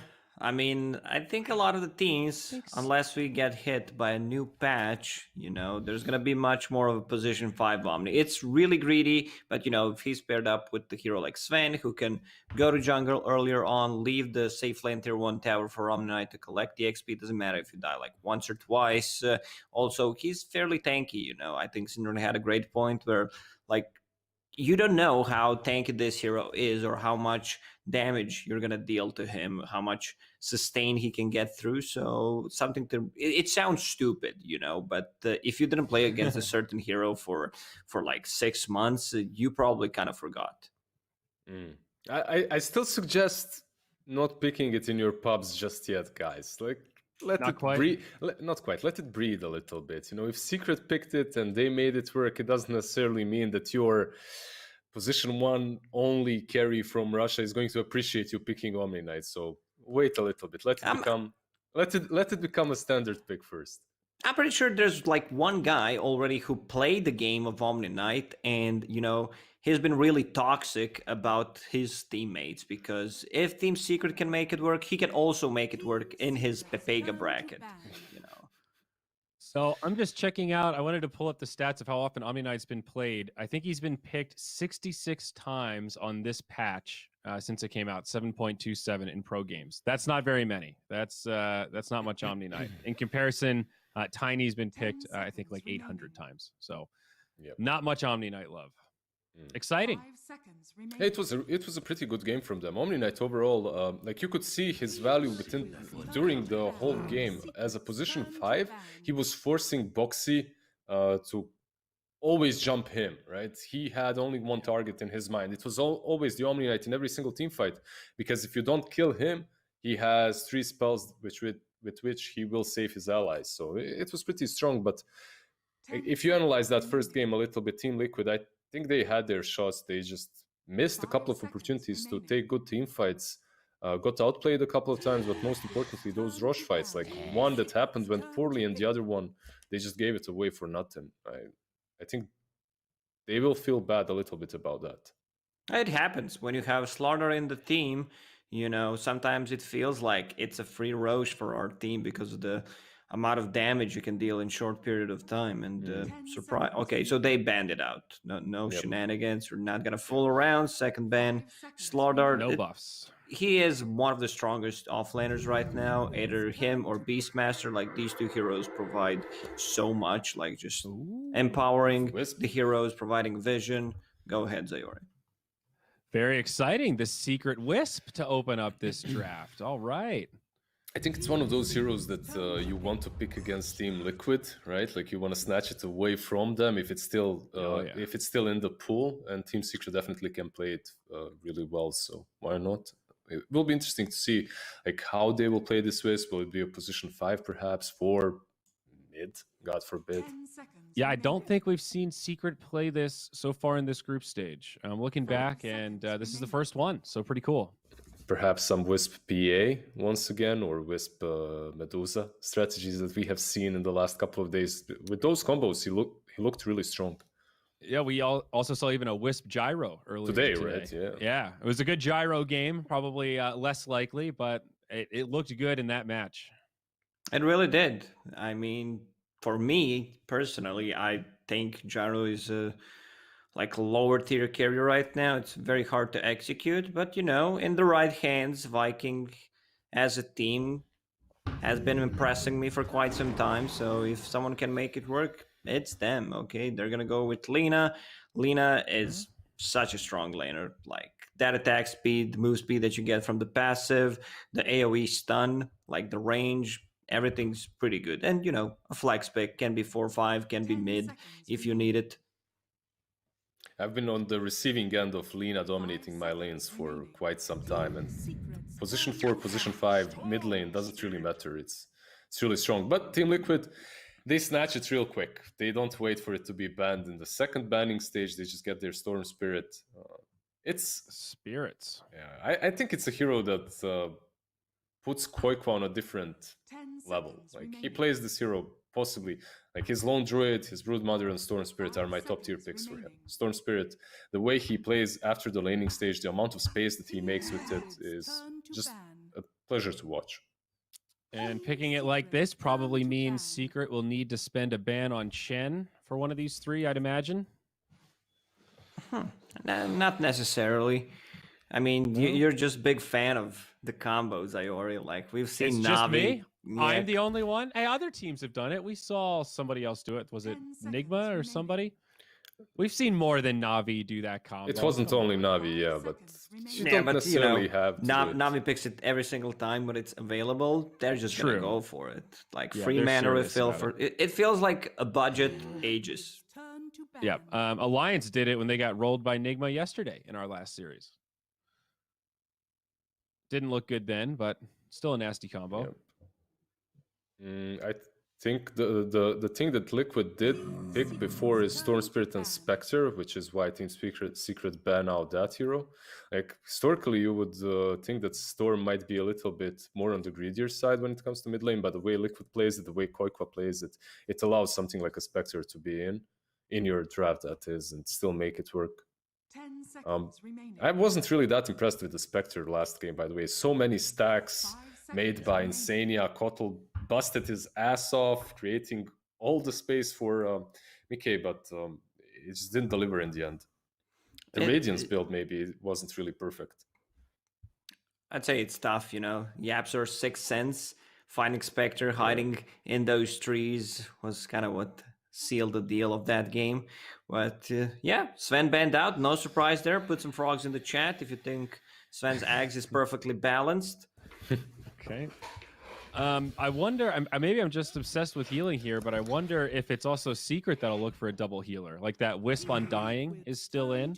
No, you need to get some stun because okay. both of the spirits are going to get easily out of control. LSA is really not a reliable stun, so you might, try to go for something like possibly a Dragonite. We've seen Dragonites on the offlane, any lower cooldown stun, Sanking, Centaur, you name it. Like anything, they're definitely going to need it. And if you pair it up with Lina, who's going to be most likely positioned for, but still not certain, double stun lane still feels good. Like going back to 648 B Dota 1 days, like having Lina +1 is, still reliable lane. The good old Lina Sand King. Every single game. Oh! There you go, the Chen, you called it. What's going on, Lacoste? Tell me why Chen's Storm Spirit's so good. I mean, maybe you should explain it. You've been talking about this every single time it happens. Well, we've seen it before. Storm Spirit uses mana really well. Chen sends him back, or he goes back, gets the mana. Chen brings him back into the fight. Stacks and all that stuff. Storm Spirit, it's just a match made in heaven. Cooldowns, mana, stacks. And the way that Koikwa likes to play all that aggressiveness is very well complemented by Chen, because he'll be rotating around early on. He can always summon you into the gank. You don't have to waste that mana to join it. So pretty Lacoste, you solid. better call one of these. You look. I see that face. You're looking a little shaken over there. Like, oh shit! So I was right again. I saw your stare at the camera. Just. Staring into my soul, like, what do you want to do? Like, you want to fight me? Like, this is my call, Chen Storm. Like, what are you gonna do about it? Oh, the Underlord. All right. Okay, well, more that's mobility. not a stun, but it's an aura carrier. It's a root mechanic, especially if he decides to get like Road of Atos. But looking like a really good pipe game against Earth Spirit, against the Storm Spirit. Definitely, they need a beefy tanky boy that can be in the front lines. You get that pipe, you get the Atos if you go for it later on. It's also pretty good versus Chen and his creeps. Not only in the laning stage, overall, you prevent those pushes from coming in. It's a Zai hero, so it's pretty solid. It's good laner with the Lina if they decide to put Lina there on the offlane. Position 4, that is. I like how Zai tends to play this hero. He likes to use the ultimate more than your average Underlord. You'll see him go in deep. He's a pretty wild space creator, knowing that he's always got that Dark Rift to make a quick exit. So I expect some active Underlord plays this game for sure. One thing you need to be careful about is Earth Spirit's kick. When you are using that ulti, trying to bail your team out, yep, We might see, 2-star Uberlord. 2-star. One of the heroes that's available for Liquid right now is something like a Lifestealer as well that isn't banned out. Not really my favorite carry of the patch, but if you have something like a Storm Spirit, you can just jump in, and Io and Lina, they're very susceptible to these Storm Bomb attacks. So Wait, solid. Void is in? Isn't it banned? No? No. All right, they take Drow Ranger, still good. Void is also a pretty good call. It might be a little bit problematic because of Storm and Drow right now. I'm not liking Faceless Void here. Yeah. It's a tough matchup. Like, usually you think about, Faceless Void's gonna jump on top of Drow Ranger, but before you get BKB, before you get Manta Style, there is multiple silences. Like, all these 3 heroes have a silence, and Storm Spirit also builds one extra. DK, you called that one. What up? Great against the Storm. Good against the Drow Ranger. All right, I'll give you that one. Good call, Lacoste. Sniping these DK picks.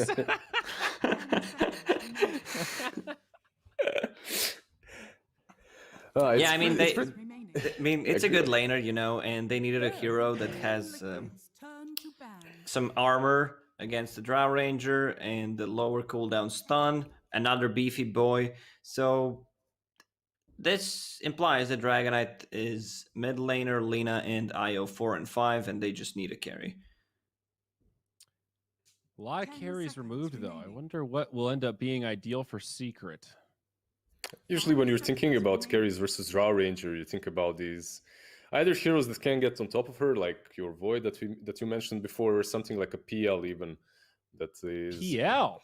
Lacoste has been slamming me for suggesting PL this whole tournament, and now you're going to bring it up. Look, it's definitely not the top tier carry, and Drow Ranger right now is the top tier carry. So maybe countering her with something that's not in the meta isn't the best option. But if anyone can do it, it's Secret. We'll see if they opt to go for that. Is there some big brain play from Secret that they can go for something out of the box completely on position 1 for Matu? It doesn't look like a good gyro game. I had thrown that out there earlier. I don't think that's going to be the choice. Now, the Void that you mentioned earlier has been banned out, so we won't see that as well.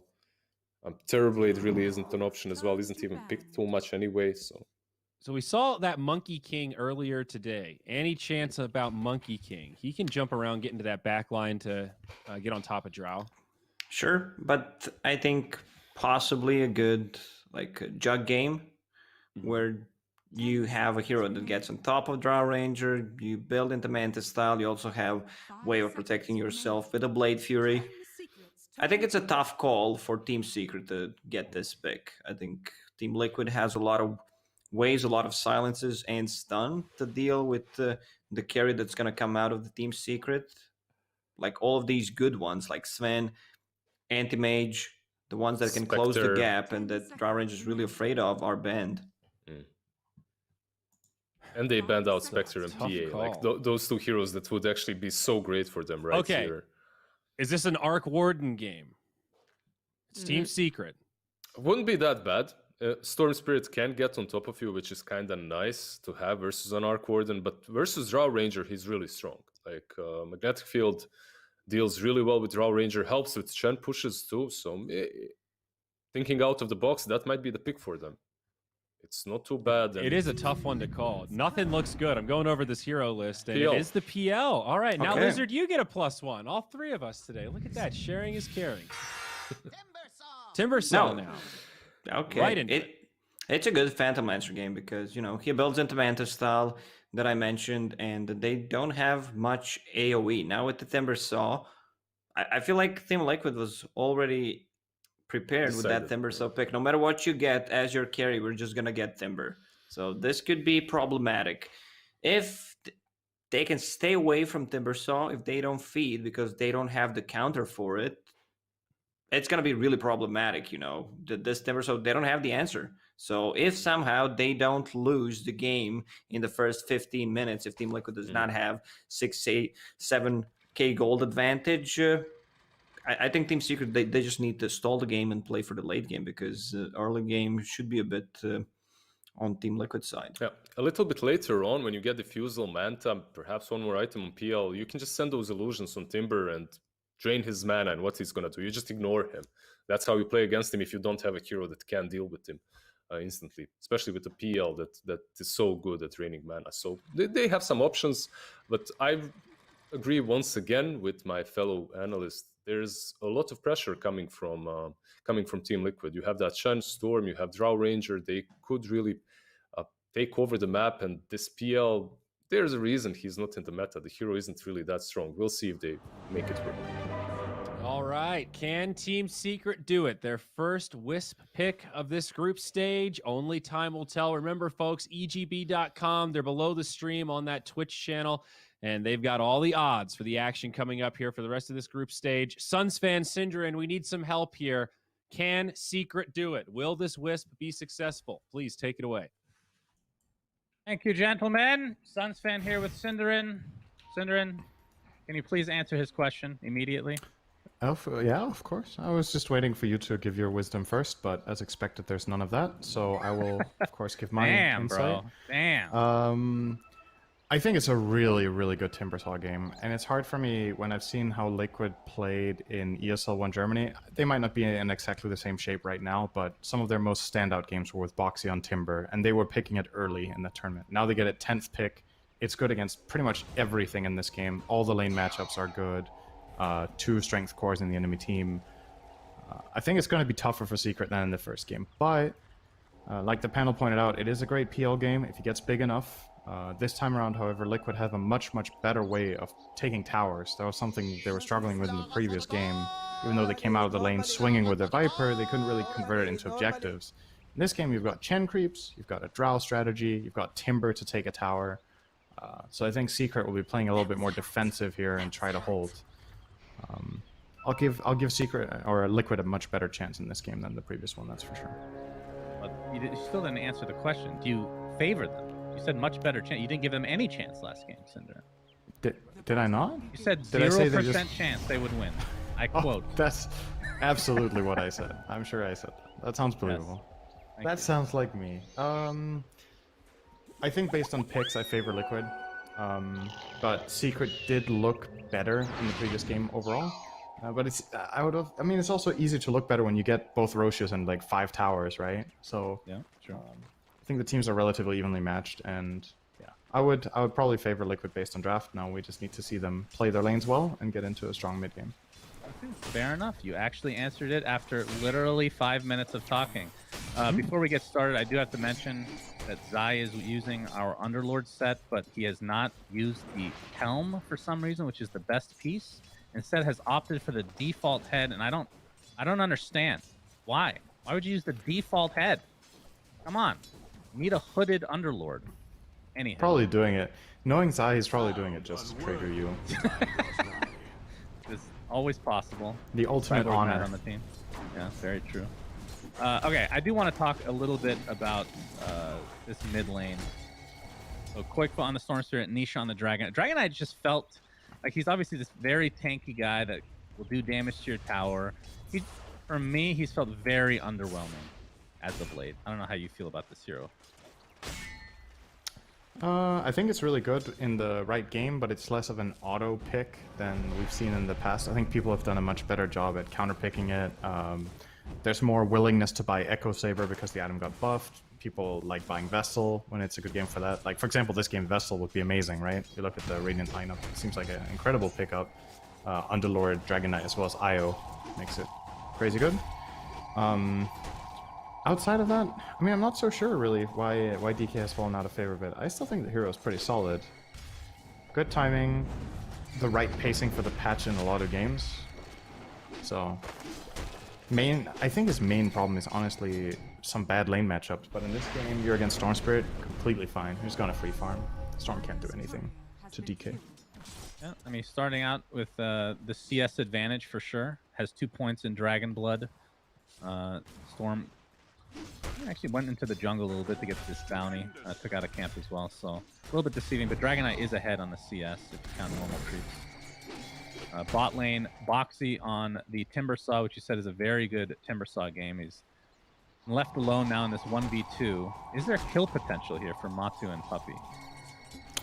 Only one level of reactive right now. He's holding on to a point. Oh no, he's only level Yeah, there's pressure potential. I love what Secret are doing here. This is what you want to do. You're 2v1 against Timber, you pressure him all you can until he gets level 3. But now, I don't know if they can do it anymore. I think he's just too tanky. IO deals no damage in this lane, pretty much. It's just a free stack for his reactive armor from Puppy. Yeah, you're never going to skill Spirits on IO right now, IO 5. I think it's just too big of a loss over focusing on the healing aspects of the hero. So more than likely we'll just see Puppy go 4-0-4 as usual. And if that's the case, you can't really pressure Timber anymore. But as long as Matu is farming, you're not actually too mad at it, I think. That's good enough. Beautiful side step from Yapzor. Did take heavy damage, but able to salve up very shortly after. Still level 1 right now, along with Insania on the Chen. So this top lane is the one that we haven't mentioned yet. It's kind of a pseudo tri lane, if you want to call it that, with obviously Insania going in and out of the jungle, versus this Underlord Lina. You like this lane for Drow? Should she be able to get relative decent farm? Oh, good roll. Rolls on in, but yeah, I mean, it's obviously you're 3v2, right? If your Drow is not getting good farm, you're really unhappy here. So it's fine. The problem for Liquid, I think, here is that if they don't try lane like this, the lane might be too difficult. So by bringing at least the freedom for Earth Spirit helps a lot there because Timber can solo. But you're obviously by tri laning here, your 2 supports will be relatively underleveled compared to if they had a lane each. They're going to be sitting on level 2.5. I say that with Yapzor only level 1, but you know that is often what's going to happen when you play 2v3. The support will sacrifice itself for a bit, but Puppy in the bottom lane getting that level 3. I think it's more important to look at like the macro perspective. Like if these lanes go okay, who's going to hit the timing that they want? I think Underlord is a crucial part in Secret strategy. Like the panel pointed out, getting a pipe here is crazy value, or other defensive items, and you're playing 2v3 and your Underlord's level 4. So I'd say job well done top so far. Mid lane being pressured a little bit more by Nisha, not quite level 6 yet. I expect him just to use that off cooldown every time as the bounty runes have come up. So the bounty rune he ended up getting earlier, I didn't actually mention it, but it was just left there for like 3 minutes, it feels like. Surprisingly enough. Puppy looking to get zipped on by Quikva, and yeah, not able to get out. So first blood, Quikva himself, obviously Storm Spirit. 4 bounties though. Oh really? They have no business getting all 4 bounties in this game. Your support duo is Io Lina, and Io literally just walked over and took 2. That should not happen. Boxy with a solo kill though. Boxy gets the kill. Wow. Big kill. So not only can they not kill Boxy, but he can kill you. PL destroyed. Now level 6 in this lane, and he is virtually untouchable.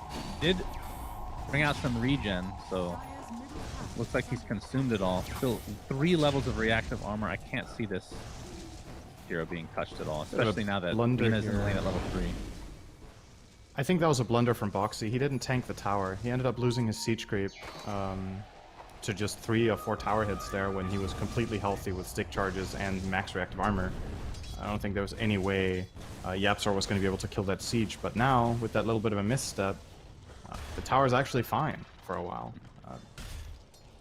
Honestly, kind of a big mistake for Timbersaw. It's such a big part of the hero, being able to take the tower with the first siege wave, and now you just kind of gave that away for free. It doesn't mean he won't get it eventually, but every minute counts, especially at this level of play. Very true. The Drow sitting at a 35 and 11 CS, and despite the death, Matu, I mean, some of it is jungle, but 43 and 8 right now. Pretty solid overall. But DK is just destroying this mid lane right now. Did a little bit of damage, well, maybe destroying is a little too harsh, but dealing a little bit of, I mean, half HP tower right now, which is to be expected from a DK. Level 7, has a CS advantage on the Storm, who's been taking a lot of jungle camps himself. Yeah, Secret did a really good job having Nisha push the mid tower while Puppy was on the bounties, so that even though they did kill the IO for first blood, yeah, I'm sorry, is indeed gonna die. Even though they killed IO for first blood, it cost them first of all, the bounty runes, but also that mid tower damage. Oh, this is big. Oh, mid So lane. Nisha mid. Yeah, Nisha forced to attempt to TP out. Will be successful. Try to get back in time to hit the tower maybe one more time before DK form dissipates into the wind. But Bo3's just been left completely uncontested. So you talked about that little mistake he made, but he's still going to end up getting this tower uncontested. Zai TP's out in the face of danger again. Kind of taking advantage of not really many stuns. I mean, 10 is maybe your secondary stun to go along with, I guess, tertiary is technically the right term with both Storm and the Earth Spirit, but Storm only has one level of Electric Vortex right now. Yeah. So if they use those stuns early, you can just take advantage of that for sure. Yaps are just trying to soak as much XP in the bot lane now. And on top of that, their burst isn't that good on the Dire lineup. I think they need time to build up damage. Like, Drow needs to hit for a while. The Earth Spirit needs to combo all his spells and have Magnetize proc multiple times. So once Dark Rift is up, realistically, killing the Underlord is going to be really difficult without bringing in the Timbersaw. And that has really big implications on how Zai can play the game. If there's only one hero in the enemy team he needs to truly be scared of, he can push the limits. And yeah, maybe you die once or twice, but the amount of resources that will go into killing the Underlord will be problematic and could lead to a game state like the previous one where Liquid's doing fine, but they're not countering the Sven in the last game, and in this game, will they counter the PL? At the very least, they took the safe lane tower, and now they're heading mid with Timber. Love seeing this. Keep up the pressure. Look to take away space. Not only are you pressuring their tower, but Timbersaw is also inherently defending against Dragon Knight by being here. Zai will die. Pretty members of big Liquid commitment there. as expected, but I can teleport Storm in 30 seconds again. Bo3 continuing to pressure this mid lane. Nisha will come to help out Puppey. Nisha is the top net worth right now. As He DK got form the is God top, tier item, Dragon got Tail. Ironwood Tree. That's true. He did get that. That's quite possibly the best tier in the entire game. As he's just going to No, continue not to even use close. that. It in the is mid lane. number one by a mile for this item. It is so good. So should Treant he be is number writing two, his I guess. thank you letters to Gaben after this? Yeah. Is that what you're trying to say? I mean, we've talked about the neutral items at length, but obviously at times like this, it feels either really good or really bad, depending on your perspective. The hero could just take advantage of something that none other really do so. Bo3 level 9.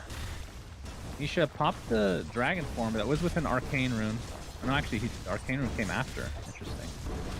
So, not really able to take full advantage of this tower. You're really It's actually seeing the opened up space value. for Koikpa to overtake him in net worth. Yeah, you just look at the value of Timber being here. It's like, it's doing so much for the game that Bo3 can sit here relatively safely and push this mid tower. Nisha's not able to put the pressure he wants. He's actually going to get jumped here. Io turn around. Puppey is here to try to help things out. Look at the damage onto Storm Spirit, though. Underlord with the Pit of Malice as well. Bo3 feels unkillable at this point in time. LSA connects as well as Puppey might be sacrificing himself, but Tether is online. Insania gets Laguna Blade to the face despite only having 100 HP. The trade will be Puppey. And Bo3 continuing his rampage. A nice Centaur Stomp onto Yapzor. Matu has joined the fray, not able to finish this defusal as of yet, but he's relatively close as Yapzor just continuing to get pressured. Double kill for Bo3, a 3-for-1 overall, and the tier 1 tower will fall as well. Probably. But they're going to continue on. Matu has to doppelgang. If they have enough damage to actually take him up, but the Centaurs are posing a little bit of a threat here. As DK form popped again, the Taiga ends up dodging the Breathe Fire, but the right clicks will suffice. Underlord uses that Dark Rift. Mickey trying to ward off this Dragon Tail, which is soon to follow here. But the Gust, oh, actually the Sun comes out first. The Underlord with the Pit of Malice. Mickey, he's at half HP, getting even lower, getting chased by the Illusions as Matu is going to try to dive here. Continue on, another Spirit Lance to follow, and looks like that will be enough damage to take him out, but it will be a trade for the Dragon Knight. Now Matu left all alone as Puppey has died. Centaur Stomp is there. Koikpa, very little mana to speak of, but this is 3v1. Matu taking advantage of that Phantom Rush, but he is completely outnumbered with no doppelganger. I really wanted the Drow kill. That was the most insane dive I've seen from Secret in a long time. It dove the tier 2 tower minute 11. with IOPL, and that only ends one way. Somehow, though, still relatively good for them as they get that mid tower in the midst of all of that mess. I think it was Zai was able to push out that tower. I was going to steal some of their jungle too, just to spite them. Might actually cost him his life though. TPing out. Wait. All right. So he did it again. TP'd. Oh, actually was enough damage. He didn't TP to base. He TP'd to I a was gonna tower. say the TP was very long. I think he tried to TP mid tier 1, but it was already taken by another hero, so the 5-second TP actually costing him his life there. Whoops. Good start for Liquid this game. If you're the PL and you have a defusal at that point, you would have gotten that kill a lot earlier, obviously. And Yeah, way faster. you're playing with an IO, right? So you feel like you can't be killed a lot of the time, especially with the relocate technically available this whole time. But Matu, Koikfa showing off that brand new Orchid will get a very value kill onto Matu as a result. And the rest of their smoke didn't need to break for that, so Liquid could maybe even be looking at a secondary kill or some really good warding out of smoke. Looks like Insania will retreat to his own side of the map to take creeps, but yeah, Taiga is still hanging around here with Koikva looking for a secondary possible play. Nobody's really walking up there for now though, but big takedown on the PL. He was so close to defusal. He gets stopped again in his tracks. And, well, we know Secret need to play slowly in this game. They're definitely being forced onto, I want to say, less than half of the map currently. They've For sure. definitely lost the top side of their own jungle. So Nisha on the DK ended up going for the Blink Dagger first item. We'll go for BKB after. So he's essentially their initiation tanky boy. Of course, won't really have any damage as a result of this build whatsoever. Loxy, oh my god, Matu. Matu just getting relentlessly chased. This freaking Ironwood tree is out of control. It looks like Zai died on the other side of the map, despite being... I mean, he's not super tanky yet, has not finished the hood. Actually went for mech first. That's a casual... I thought he had a cloak. Okay, maybe I'm mistaken there. Either way, finishes the mech now, but Nisha pops that dragon form into the dragon tail Taiga. About a half HP, but just rolls away. Feels like the Nisha dragon forms have not really done a whole lot so far this game. Oh, ooh, relocate just for the bounty though. I feel too bad not getting that kill.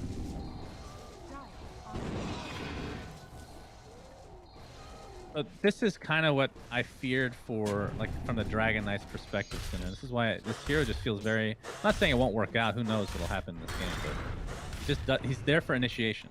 You know, he doesn't do any damage really. Does a little bit of tick damage to towers. He's been using his dragon form off cooldown mostly to just farm. It feels like. DK's damage curve is kind of weird, right? When you hit level 7, your damage is actually pretty damn good, but then you kind of suck for 15 minutes or 20, and then you get really good again later. Oh, Koikva, he's out of mana.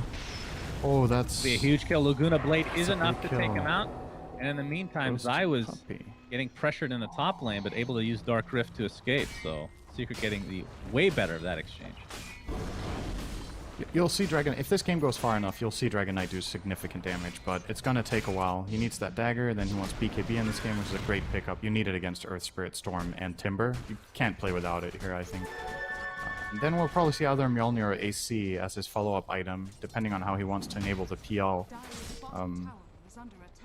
It's because Dragon Knight usually needs to go for these items that his damage feels weak. But there's always a little bit of an X factor when you have IO, right? You can never really count these heroes out. Suddenly, Nisha with one damage item and overcharge can really pack a punch. And it's not... They won't feel bad about tethering him instead of Matsu, because a lot of the time you don't really want to tether PL, right? You don't want to show which one's real. You just want to let him play his fight. And if he needs a heal, you can retether him and then mech or whatever you want to go for.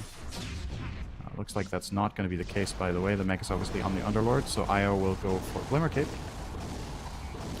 as his defensive item. Nisha now has level 2 dragon form, using it to take out this tier 1 tower in the bot lane. Foxy in the meantime working towards the Bloodstone, I assume. He has it. Has that finished and is taking this tier 2 tower by himself, as we've kind of seen throughout this entire game. That's been the pattern thus far. They have just no answer. But panel brought up the fact that Diffusal is a counter of sorts. not to kill him necessarily, but to make him not as useful, I suppose. Right. If that ends up happening or not. It's like just, Roshan again, can for take me, now. this Ironwood tree is really the big difference maker, where usually against Timbersaw as PL, if you take the fight in a good spot, you put your illusions on him and you mono burn him and he can't chain to anything meaningful. He always has something meaningful to chain to. It doesn't matter where the fight is. So, yeah, you can start going on him, but he will have all his spells every time. And he will be able to connect on targets. Zai. Orchid initiation, Will yeah. be dying. Zai is mega dead. And on top of that, it's not only the function of the Ironwood tree, but 4-second cooldown is absurd. Yeah, it's the exact same as absurdly Timber low. Chain. It's a match made in heaven, this item. Oh, It's by design. Yeah, it's actually It's like, this incredible. hero sucks, let's give him a neutral item, literally just for him. Maybe a little bit of a tree. Just as like well, IO but with mostly Essence him. Ring, and then you're like, oh wait, that's actually Giga broken. Maybe not. And then got changed. Maybe good old Ironwood tree is next in line. It's just weird, right? Because this active doesn't feel broken on any other hero. You know what I mean? It's like, it's good, it's cute, like sometimes you can make some cool plays. Even on Treant, I wouldn't say it's stupid that it has a positive. It's just on this particular hero, the value is just through the roof. It's incredible what you can do with this as a good Timbersaw player. And Boxy, whenever he has this item, he pops off. I've seen this, I think 3 games now with him getting this item on Timber. He just becomes a carry in the game. He's very, very good at using it aggressively. Nisha. Link stun to start things out, but the gust to follow. Triple Pit of Malice. Really, only a little bit of damage done as Boxy will just continue to do whatever the hell he wants. Now, the real question I have for you, Sinner, is how long do you keep Ironwood Tree? Is this a literal all-game item for Timbersaw? I don't think any item over... like, I'm not a Timbersaw expert. I'm just trying to think, what item do you take on this hero until tier 4 that's better than this for you? Almost ever. It's just incredible. Like, maybe some games Essence Ring will have more value if it's really the difference maker between life and death, but usually you just want one of your teammates to have Essence Ring then. It's great. Then you don't need it. You can give it to somebody else. Don't know really. Like, what would you take over this? It's pretty crazy. Definitely nothing in the tier 2. Tier 3, probably nothing. I'd have to look at the list. I mean, right now, he's holding the Vambrace in his backpack. Oh, he just gave it up, it looks like. Yeah, I'll give it to someone else. Should mention, of course, with this Aegis, Liquid might try to take a flat-out team fight. Oh, they're going to find Bounty Rune Boxy. is stolen. This would be a The huge damage. kill, but Storm jumps on the backside. Nice Yules to counteract that Orchid. Zai attempting to get everybody out of dodge with this Dark Rift will be successful. Again, that's another DK form used. Does have the, is that a 10? Yeah, still 10-second BKB preserved for Nisha. He just got it. Oh, well, we talked at length about how good Ironwood Tree is, but Underlord got clumsy nets and pretty good too. I wouldn't say Awesome, it's for as sure. broken, but it's quite good. Oh, they go on Koikva. He has Aegis. Yeah. Firestorm. Oh, dealing nice silence from considerable Taiga damage. there. There's no Pit of Malice came out. Maybe they just don't want to expend too much. Are they going against to the try Aegis. Boxy here? The answer is Nisha no. Dragon Form about to end. Koikva jumps in again though, as the LSA does connect from the backside from Yapzor. Has that Yules in tow. Nisha applying all the pressure with the Laguna Blade onto the Earth Spirit. They find Chen, they find Earth Spirit. So Secret starting out this fight very well, as there's the mana drain coming into fruition onto Boxy as we have a puppy pause. This is one of those heroes where you can't tell they're disconnected. PL is just you're like, this is perfectly normal. What's wrong?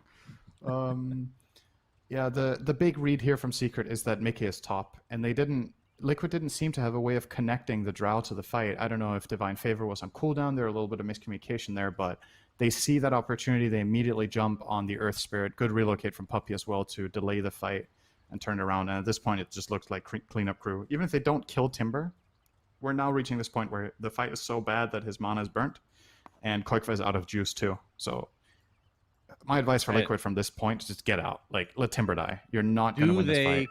You said if Timber dies, do you think he will die? Will he not die What's he is the real chaining question. to right now? I think he's dead.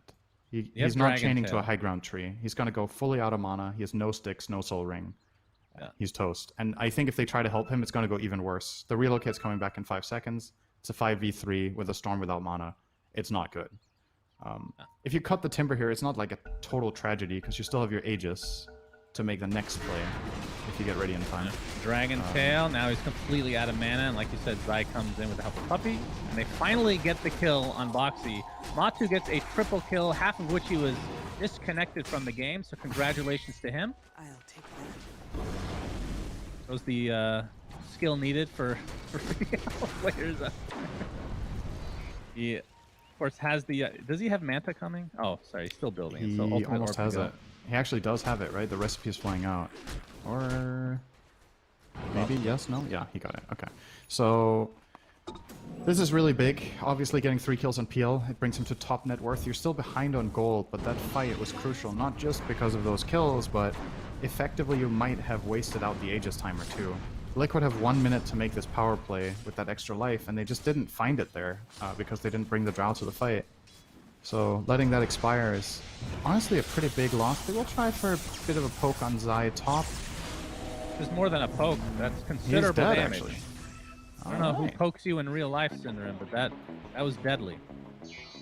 Feeling a bit surprised Zai hasn't bought a cloak here. It seems like incredible value with his item build. He has so much health that a cloak there might actually have made the whole difference. I could have sworn he had a cloak earlier in the game, and I mentioned it.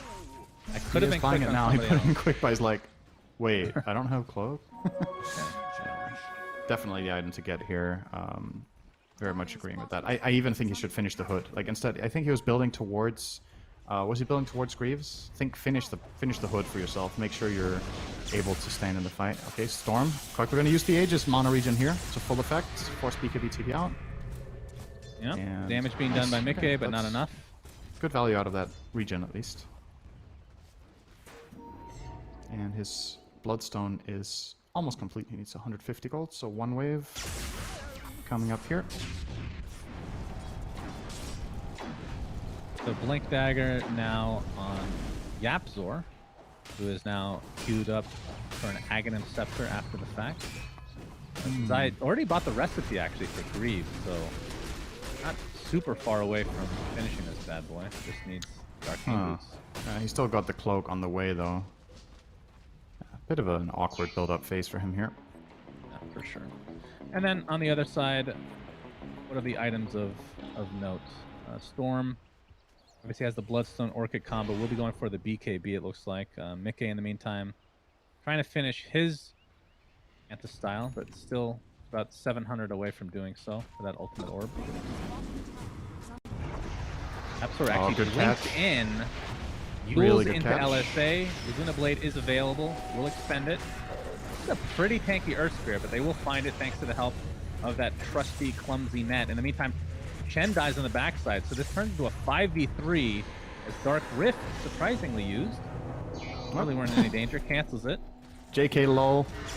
JK lol indeed. Nisha jumps in with that Dragon Tail Yapzor with the LSA. Do they have enough damage to take him out? It looks like they do. The Pit of Malice used for extra effect, as well as this tier 2 tower will likely take at least a little bit of damage, although there's no creep wave nearby. Liquid are crumbling in this game because their supports are getting jumped and they're not ready to fight. Like, the one thing Secret know very well in this game, they can't go on the Timber, and they realistically, going on the Storm is difficult. Poco's been doing a good job at not being targetable. But this Earth Spirit and Chen semi-frontlining is actually costing them a lot here. I'm not saying they're trying to frontline, but with the formation that Liquid have in their jungle when Secret invade them, it's not the Timbersaw they find. Every time they can go on this Earth Spirit, it feels so good. Because one of two things will happen. Either you kill the guy, or the Storm will counterplay. And if the Storm counterplays and you find any catch on that, he's dead. He has no defensive item, no Yules, no BKB. So Koikva has to play a little bit cautious about that. Oh, he's going to get caught bot. Finding them everywhere. LSA, Laguna Blade, Pit of Malice. Clumsy net, not even needed this time around. As Koikva takes a tumble. A huge kill for Secret, as the game looks to be swinging their way right now. Liquid's entire lead is flat out just gone. Like they're actually on the back foot now, and yeah, it's a 1k gold advantage. It's nothing. It feels like maybe when you look at the numbers, okay, it's fine, it's a close game, but the win condition of the game, the PL is getting really, really farmed. You have the Dragon Knight starting to reach the stage now where he can buy damage. So the AC is almost complete now on Nisha. We've talked about Overcharge as a late game steroid as well. Problematic to say the least for Liquid. Nice Centaur Stomp there from Insania. Insania gets a Satyr creep. Not sure how much that's going to help, but Looks like he's sacrificing his life. This is a very early Roche spawn as well. If they end up taking a look there, they'll find it. Nisha now level 3 on the dragon form. Epsor does spot it out. Question is a Chen kill enough to feel safe to go for this? He'll be back in 25 seconds. But with this dragon form, I feel like, yeah, this is the wise move. So this will be the Aegis and the cheese this time around.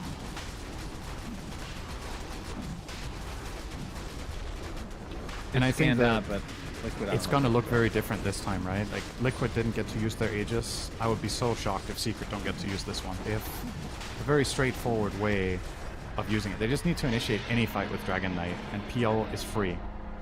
With Aegis, he's just not a double kill for Liquid in this game unless they clean up some of the bigger boys in the front. So Matsu has all the freedom in the world coming up on a Skadi. If he gets in on Drow, she's dead. If he gets in on Chen, he's dead. If he gets in on Earth Spirit, he's most likely dead unless he makes some really cool out plays with kicking away the PL and then rolling. It's tough. It's really tough being the supports on Liquid right now. There's just so much to watch out for. Lina blink Yules, Dragon Knight blink stun, PL charging you. Any of those three, you're dead. And even Boxy at this point might have... Alright, gonna see the Aegis used, maybe. Aegis. LSA is gonna connect as the relocate comes in. Fed Malice placed by Zai. Netting Storm Spirit. He's just stuck doing nothing for such a considerable amount of time, but Puppey is taking the brunt of the damage here. Looks like he will fall. Does have buyback to work with, though, as the BKB is popped by Nisha. Dragon Tail expended onto the Drow Ranger. Should be enough for the kill, but the Gust comes out. Creates a lot of space for Mickey, who actually wants to come back in. Nisha uses the cheese. Matsu's going to apply all his pressure now to Mickey, but Koifa is here to help out as well. It's going to be really close, but they do end up finding the Drow Ranger. It's going to be the trade for the Aegis of the Immortal. Zai still with Darkness available. He's the only one even relatively low on his team. This looks to be another cleanup crew fight for Secret. Double kill for Matu as the chase continues for Insania. Not really worth that much gold, but TP looks to be successful. That was a really well executed fight by Liquid. I think that was super impressive. They got jumped on the Drow by Dragon Knight. She does not have a BKB. She only has the Pike Manta to get away with and buy time. They rallied around her super well with the Storm and Timber to keep her alive. And yeah, in the end they maybe lose that fight, but they forced out an Aegis and Cheese and kind of broke even with a Wisp buyback. That is not bad given the circumstances. So probably Liquid's best fight of the game there with what they went in with relative to the opposing team. Nicely done. But they do lose two very important heroes, Syndra. They cost a buyback for Puppey. Right. I mean, if you think about how big of an advantage this Radiant lineup should have with Aegis Cheese, you probably in hindsight feel pretty good about that fight. Like, maybe it doesn't feel that good in the moment in the game, but from our observer perspective and how that fight started, that could have gone so much worse for them. Very true. Mickey getting close to level 3 ultimate of his. Working towards a BKB now. Still quite a ways away from finishing that. It was the Assault Cuirass, by the way, for Nisha. So he is going to start to do a lot of damage now. Actually has the Orchid lined up for his next item. So likely the Storm and Timber. Foxy eyeing up the Shiva, of course, here against PL. Also, the healing reduction is nice as well against all of the heals that the Radiant team have through IO, Dragon Knight, and Underlord's Greaves. It feels kind of bad though for Boxy Relocate because he was building this so long ago, and based on his early trajectory, he would have had it like at least 5-6 minutes ago easily. He had big pieces to this already. Yeah. But that is what happens when you start to lose your lead. Only has 10 charges on the Bloodstone now. 100 gold, and he'll have that Shivas. You call it Shivas. That's interesting. Is that actually how you say it? I don't know. Maybe it is Shiva. I don't know if it's Shiva or Shiva. It's just, to me, it reminds me of the word shiver, right? Oh, interesting. Because when it's you say frost. Shiva, it makes me think of getting like a shiv. Getting stabbed in a prison like or something. stabs you. You know? The stabbing cold. You know, exactly. It's named after a goddess, right? Actually, I can look up how that's pronounced. Let me fix this. Probably neither of the pronunciation. It probably is Shiva. I would be surprised if it wasn't actually. Well, remember, in Dota, it doesn't matter how things are pronounced because technically Aegis is Aegis, but Icefrog himself was against that idea. Boxy chains in. Using the still equipped Ironwood tree, he missed though. that Oh, roll man, and a Earth half. Spirit. He was so tanky before, but no longer. With all these items coming out, Secret just gets decimated. Scotty and Basher on the PL. What are you gonna do? Like, how do you solve this problem right now? Matsu's gonna... Box is just there baiting. Mana Drain is going to be out of control. Manta's going to take off the Gust from afar, though. Nisha still has the Dragon Form available. Koikpa pops the BKB in the midst of the Malice. If he gets bashed here... Essence Ring is there. That's fine. Koikpa looks like he'll be healthy. He's a half HP now. This did Dieback Tiger. cost a dieback, though. Totally on his Other own. side Nobody of the could river. follow through there. Taiga just rolling in. And this is what happens in some Earth Spirit games. Like, if... He really needs to be a lot more patient and wait out the fight to develop. It's just difficult, because Chen doesn't really provide much in the way of aggression right now, and Secret are kind of just kiting around the timber at this point. So... It's hard to be Earth Spirit. It feels like you have like 3 jobs, and you can't really do any of them right now.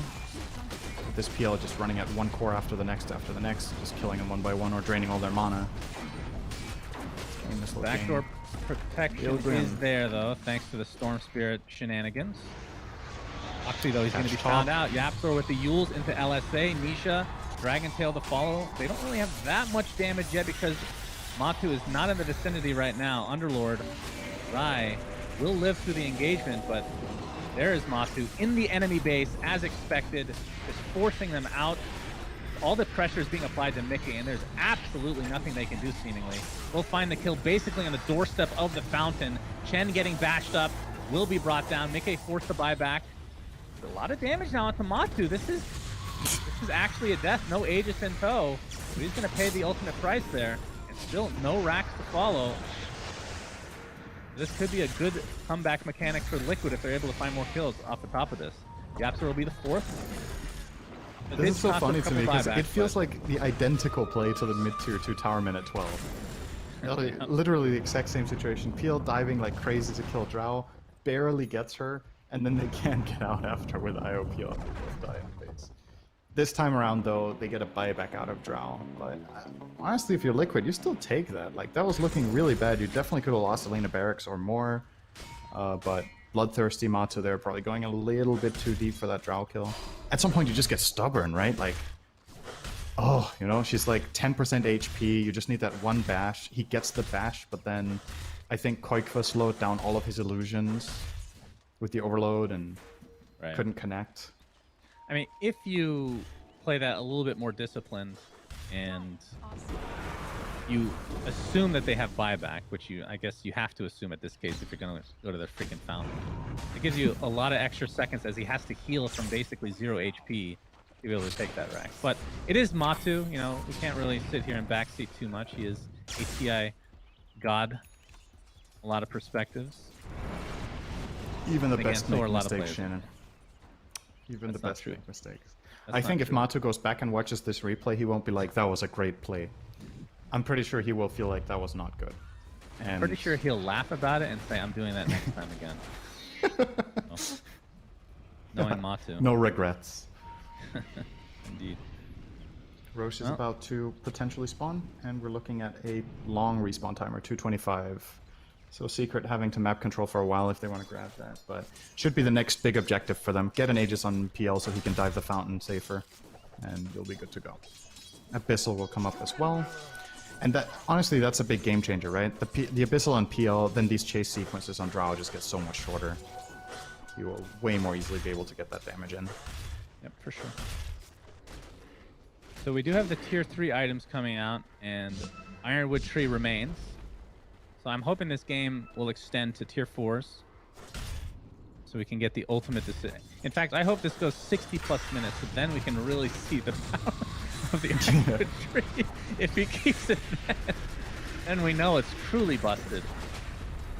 Well, there's no way that'll happen. There's some really good timber items in the pool that he would definitely take if he didn't have it right now, right? There's the Craggy Coat. There's an unused Titan Sliver. There's the Vambrace from earlier, Nether Shawl. He's bypassing all of these items to keep his tree. So definitely an indication of how powerful Boxy also thinks this item is. Also a very big Bob Ross fan as well. I think his name is based off of that. Just made that up completely. Is working on the BKB for himself, not too far out from finishing it. As he mentioned, Roche will be late. Secret positioning himself to take it whenever that time comes. And yeah, Abyssal relatively soon here for Matu. If you're able to secure the age, I mean, the question is, do you buy this without buyback? Like, how much are you worried about? I mean, it is a Drow lineup, after all. How much are you worried about, like, losing a fight unexpectedly and then getting a Rax taken against you? I think you buy it just because of the opportunity cost, right? Like, there's just so much... Yeah, you could lose the fight because you don't have buyback, but realistically, this Abyssal will win you the game, so... Ooh, Storm Spear with an Aghanim Scepter, by the way. We're going to see some crazy electric vortexes coming in. A little bit of Mindbreaker action onto Boxy there. Holds his BKB though, keeps it cool. Let's see if Matu does buy it. I think he has the gold for it now, roughly. He does... No, not quite yet. He bought the recipe though, so that's the commitment there. Ninja All right, gear. tier 4 items, Cinderin. Spell Prism. Sorry to interrupt you, but this is more important. All right, we got a cape. That's Will excellent for Timber Drow. get another item? If he get... Wait, did they get Spell Prism or was the other team? Spell Prism on Secret. If Probably Liquid give it gets Spell to Prism and he doesn't drop it for that, like, there's no way, right? Or does Storm take Spell Prism? Probably give the Spell Prism to Storm, yeah, I would imagine. I'll be very sad about that. Here's the Roche. Alright, Liquid have to fight this. I don't think you can give this Aegis away. Matsu with Abyssal Aegis is gonna be too much, but Bloodthorn makes this real quick.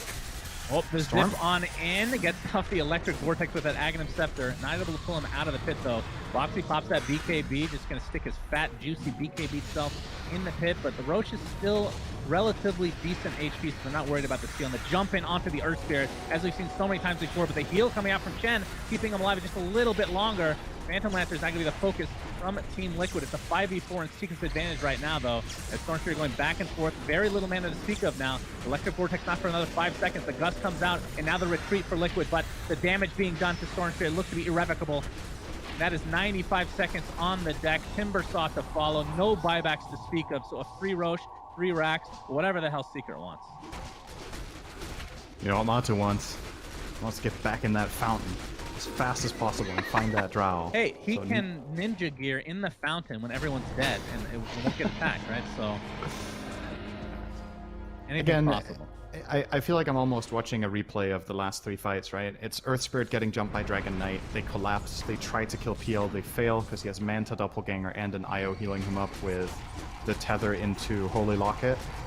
And that's it. Like, if they don't kill PL there on that burst, they will get outlasted in the fight. Storm ran out of juice for the second time. I think he jumped over the pit, pulled them all, got teleported back to base, then Chen summoned him with favor, and it still just wasn't enough. They don't have the damage anymore. That's been a constant. Secret looking to Probably clean the game here. racks, if not the game. Misha has the refresher shard, which dropped from the 3rd Roche, so we'll have a second ult to work with. Doesn't have to worry about that downtime. Just every DK's fear.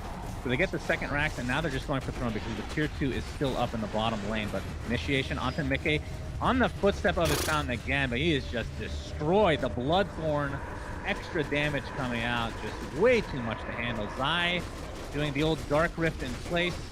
Taunt, if you want to call it that. This looks to be a 2-0 for Secret in pretty dominating fashion.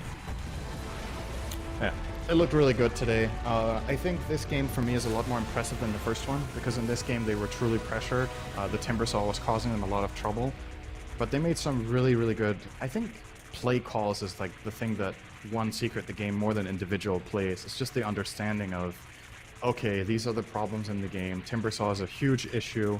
How are we going to play around this guy so that we don't let him win the game? They did a very, very good job, even after losing those towers, with finding the Earth Spirit, finding the Chen, and kind of breaking the fight apart. Because as soon as that happens, that's when PL is a god, right? Is when the fight gets disconnected, and you get to connect on the Drow as well. So very well done by Secret to take this win. Looked bad for them for a while, but they stick it out and get the W. Yeah, if we look at the graph, I mean, if even pretty decently late in terms of the full length of the game, 25 minutes in, Liquid had like a 5K lead about, and that's when it started to turn in Secret's favor. The Roches were I mean, how many Roches did Liquid get? Was it the first one? Did They get got the any? first one and they didn't get to use that Aegis, which was that's right. part of a problem, I think. Yeah, so that, I mean, they did get a couple of pickoffs in between that time, but yeah, Team Secret's definitely the Roche advantage in both respective games. Nisha's Dragon Knight did damage towards the end, Syndra.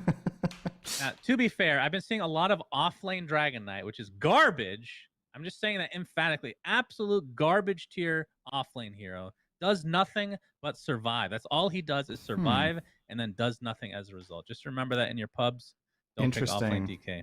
I will remember this for next time Dragon Knight does well, so that I can tell you that you were wrong as usual. Okay, excellent. Thank you, Sinner, for your great analysis, but inevitably incorrect opinion. Let's see what the panel has to say about this series overall. Alrighty, thank you, Suns fan. Thank you, Cinderin. Our first day of the groups to have 3-2-0 series, all of them avoiding the stretch and convincing wins. Secret, they made the PL work. A little bit of a slow start, but once he came online, there was no stopping Matumba Man. Lizard, you sniped it, buddy. Good call on that PL.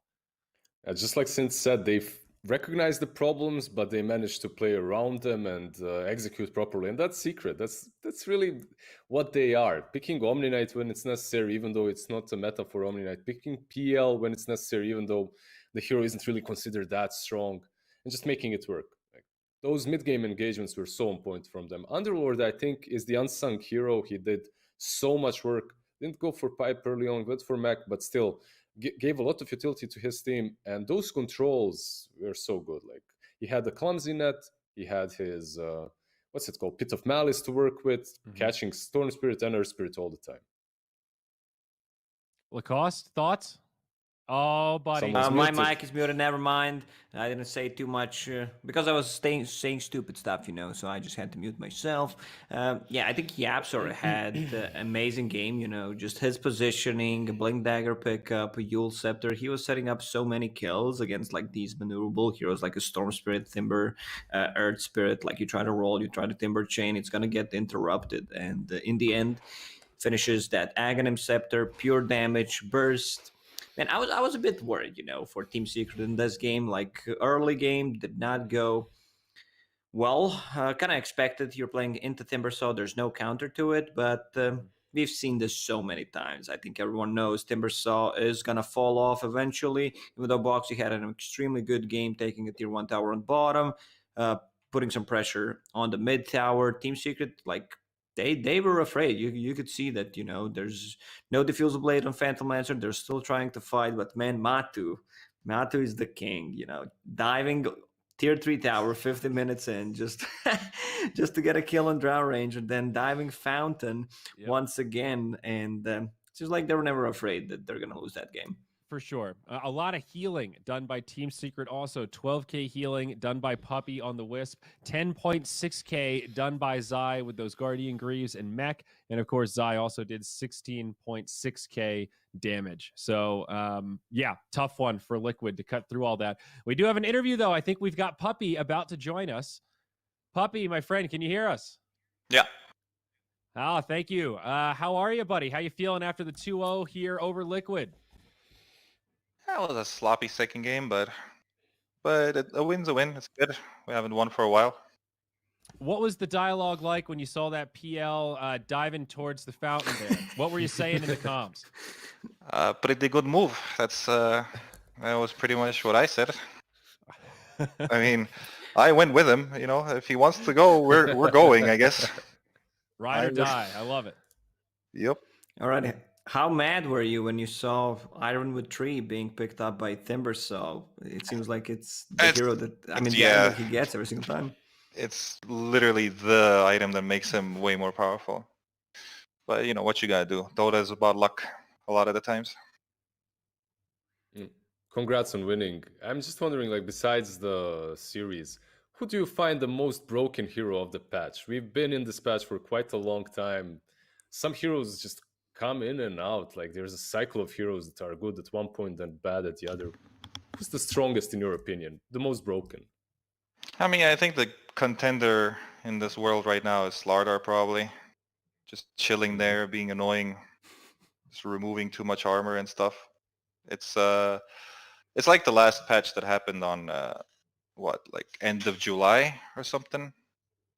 Practically when we took a break, and before that a patch happened and people didn't really know how to play the patch, but we still won a tournament. And then now people are kind of figuring out what actually is broken about the patch, because there's actually a lot of changes to the heroes' statistics. And I'd say for now it's annoying Slardar in the house. Yeah, what would you like to see in the new patch? Like, what are you expecting from the Ice Frog that he's gonna change up?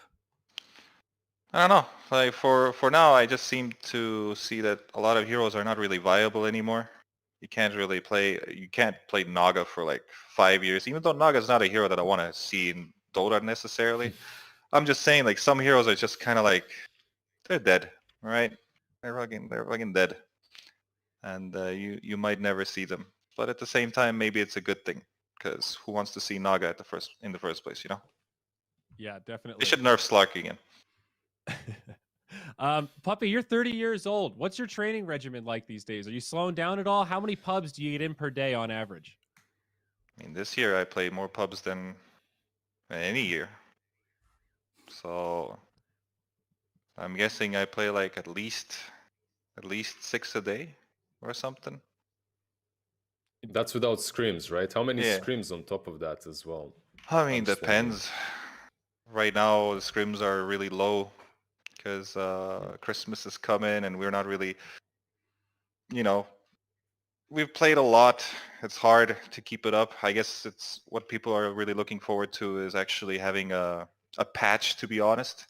For now, it's kind of been just kind of boring in a way, even though we've got like Dire Tides and all those cool things. But for now, the emotions are kind of like, yeah, nothing cool is happening, It's kind of staying the same. Ready for a change. Yeah, I think we're all with you, man. That's been a recurring theme around here. So, all right, Puppy. Well, I guess we'll let you get out of here. I don't want to take too much of your time, but thanks a lot for joining us and sharing some insight. Hopefully you guys keep winning, and we get to hear from you again before this group stage is done. Yeah, thank you. Bye-bye. See you later, man. Thank you. Appreciate it. All right, always good to hear from Puppy, captain, drafter, mastermind behind Team Secret. And no doubt about it. Like, and he's well-spoken, always, chatty, wants to talk about. You were going to say things, always and, professional for a second there. I was like, is that Puppy? Yeah. No, I mean, he's very vocal about things, just saying what's on his mind and doesn't care about others people's opinion, which I really appreciated. Yeah. Lizard, anything else? Anything else to wrap up this series even? It was a quick one, so I don't know that we have too much analysis for game 2. Nothing really. I just guess we'll see more Slardar in your pubs, if that's even humanly possible at all. It's picked all the time already, but yeah. Like a few weeks ago, wasn't that hot of a pick, but right now it looks like it's just the hero of the patch. It is strange how that happens. It's like, despite everyone saying they're kind of bored, we want something new, we are still seeing these like iterations on heroes that we thought were long dead. Omni Knight being kind of that perfect example. And now that he's back in at least some way, we go, oh, yeah, that's actually better than I thought. So yeah, that's something I really like about having a patch a little bit longer, because you let these captains, you let teams decide what's really broken, what's not, and you see, like you say, iterations, because one hero gets broken, then you pick something else in that response, then you pick a response to that response, and it goes in cycles. So it's fun to see how patch evolves over time. Yeah, for sure. All right, well, that is today finished. Tomorrow, more Dota 2 action. We got Virtus Pro versus Mud Golems up first, Alliance versus Viking GG, and Secret versus Error as the final series tomorrow. So we'll get to see Secret once again. More big matches. Every day I look at this schedule and go, man, that's a hype set of series. And I think that just means we've got a hell of a group stage here in Division 1 of Epic League. So with that said, we're going to wrap it up. Thank you so much for joining us today, folks. Come on back tomorrow. Same place, same time. Epic League resumes. We'll see you then. EGB, your esports betting world. The only place to find the widest choice of popular games and matches to win real money. Choose your bet on a single event or express of several matches with dizzy odds. Serving the market for 7 years with over 800,000 users. Join now to get your bonus for the first deposit up to $600. EGB, you know for sure who's gonna win.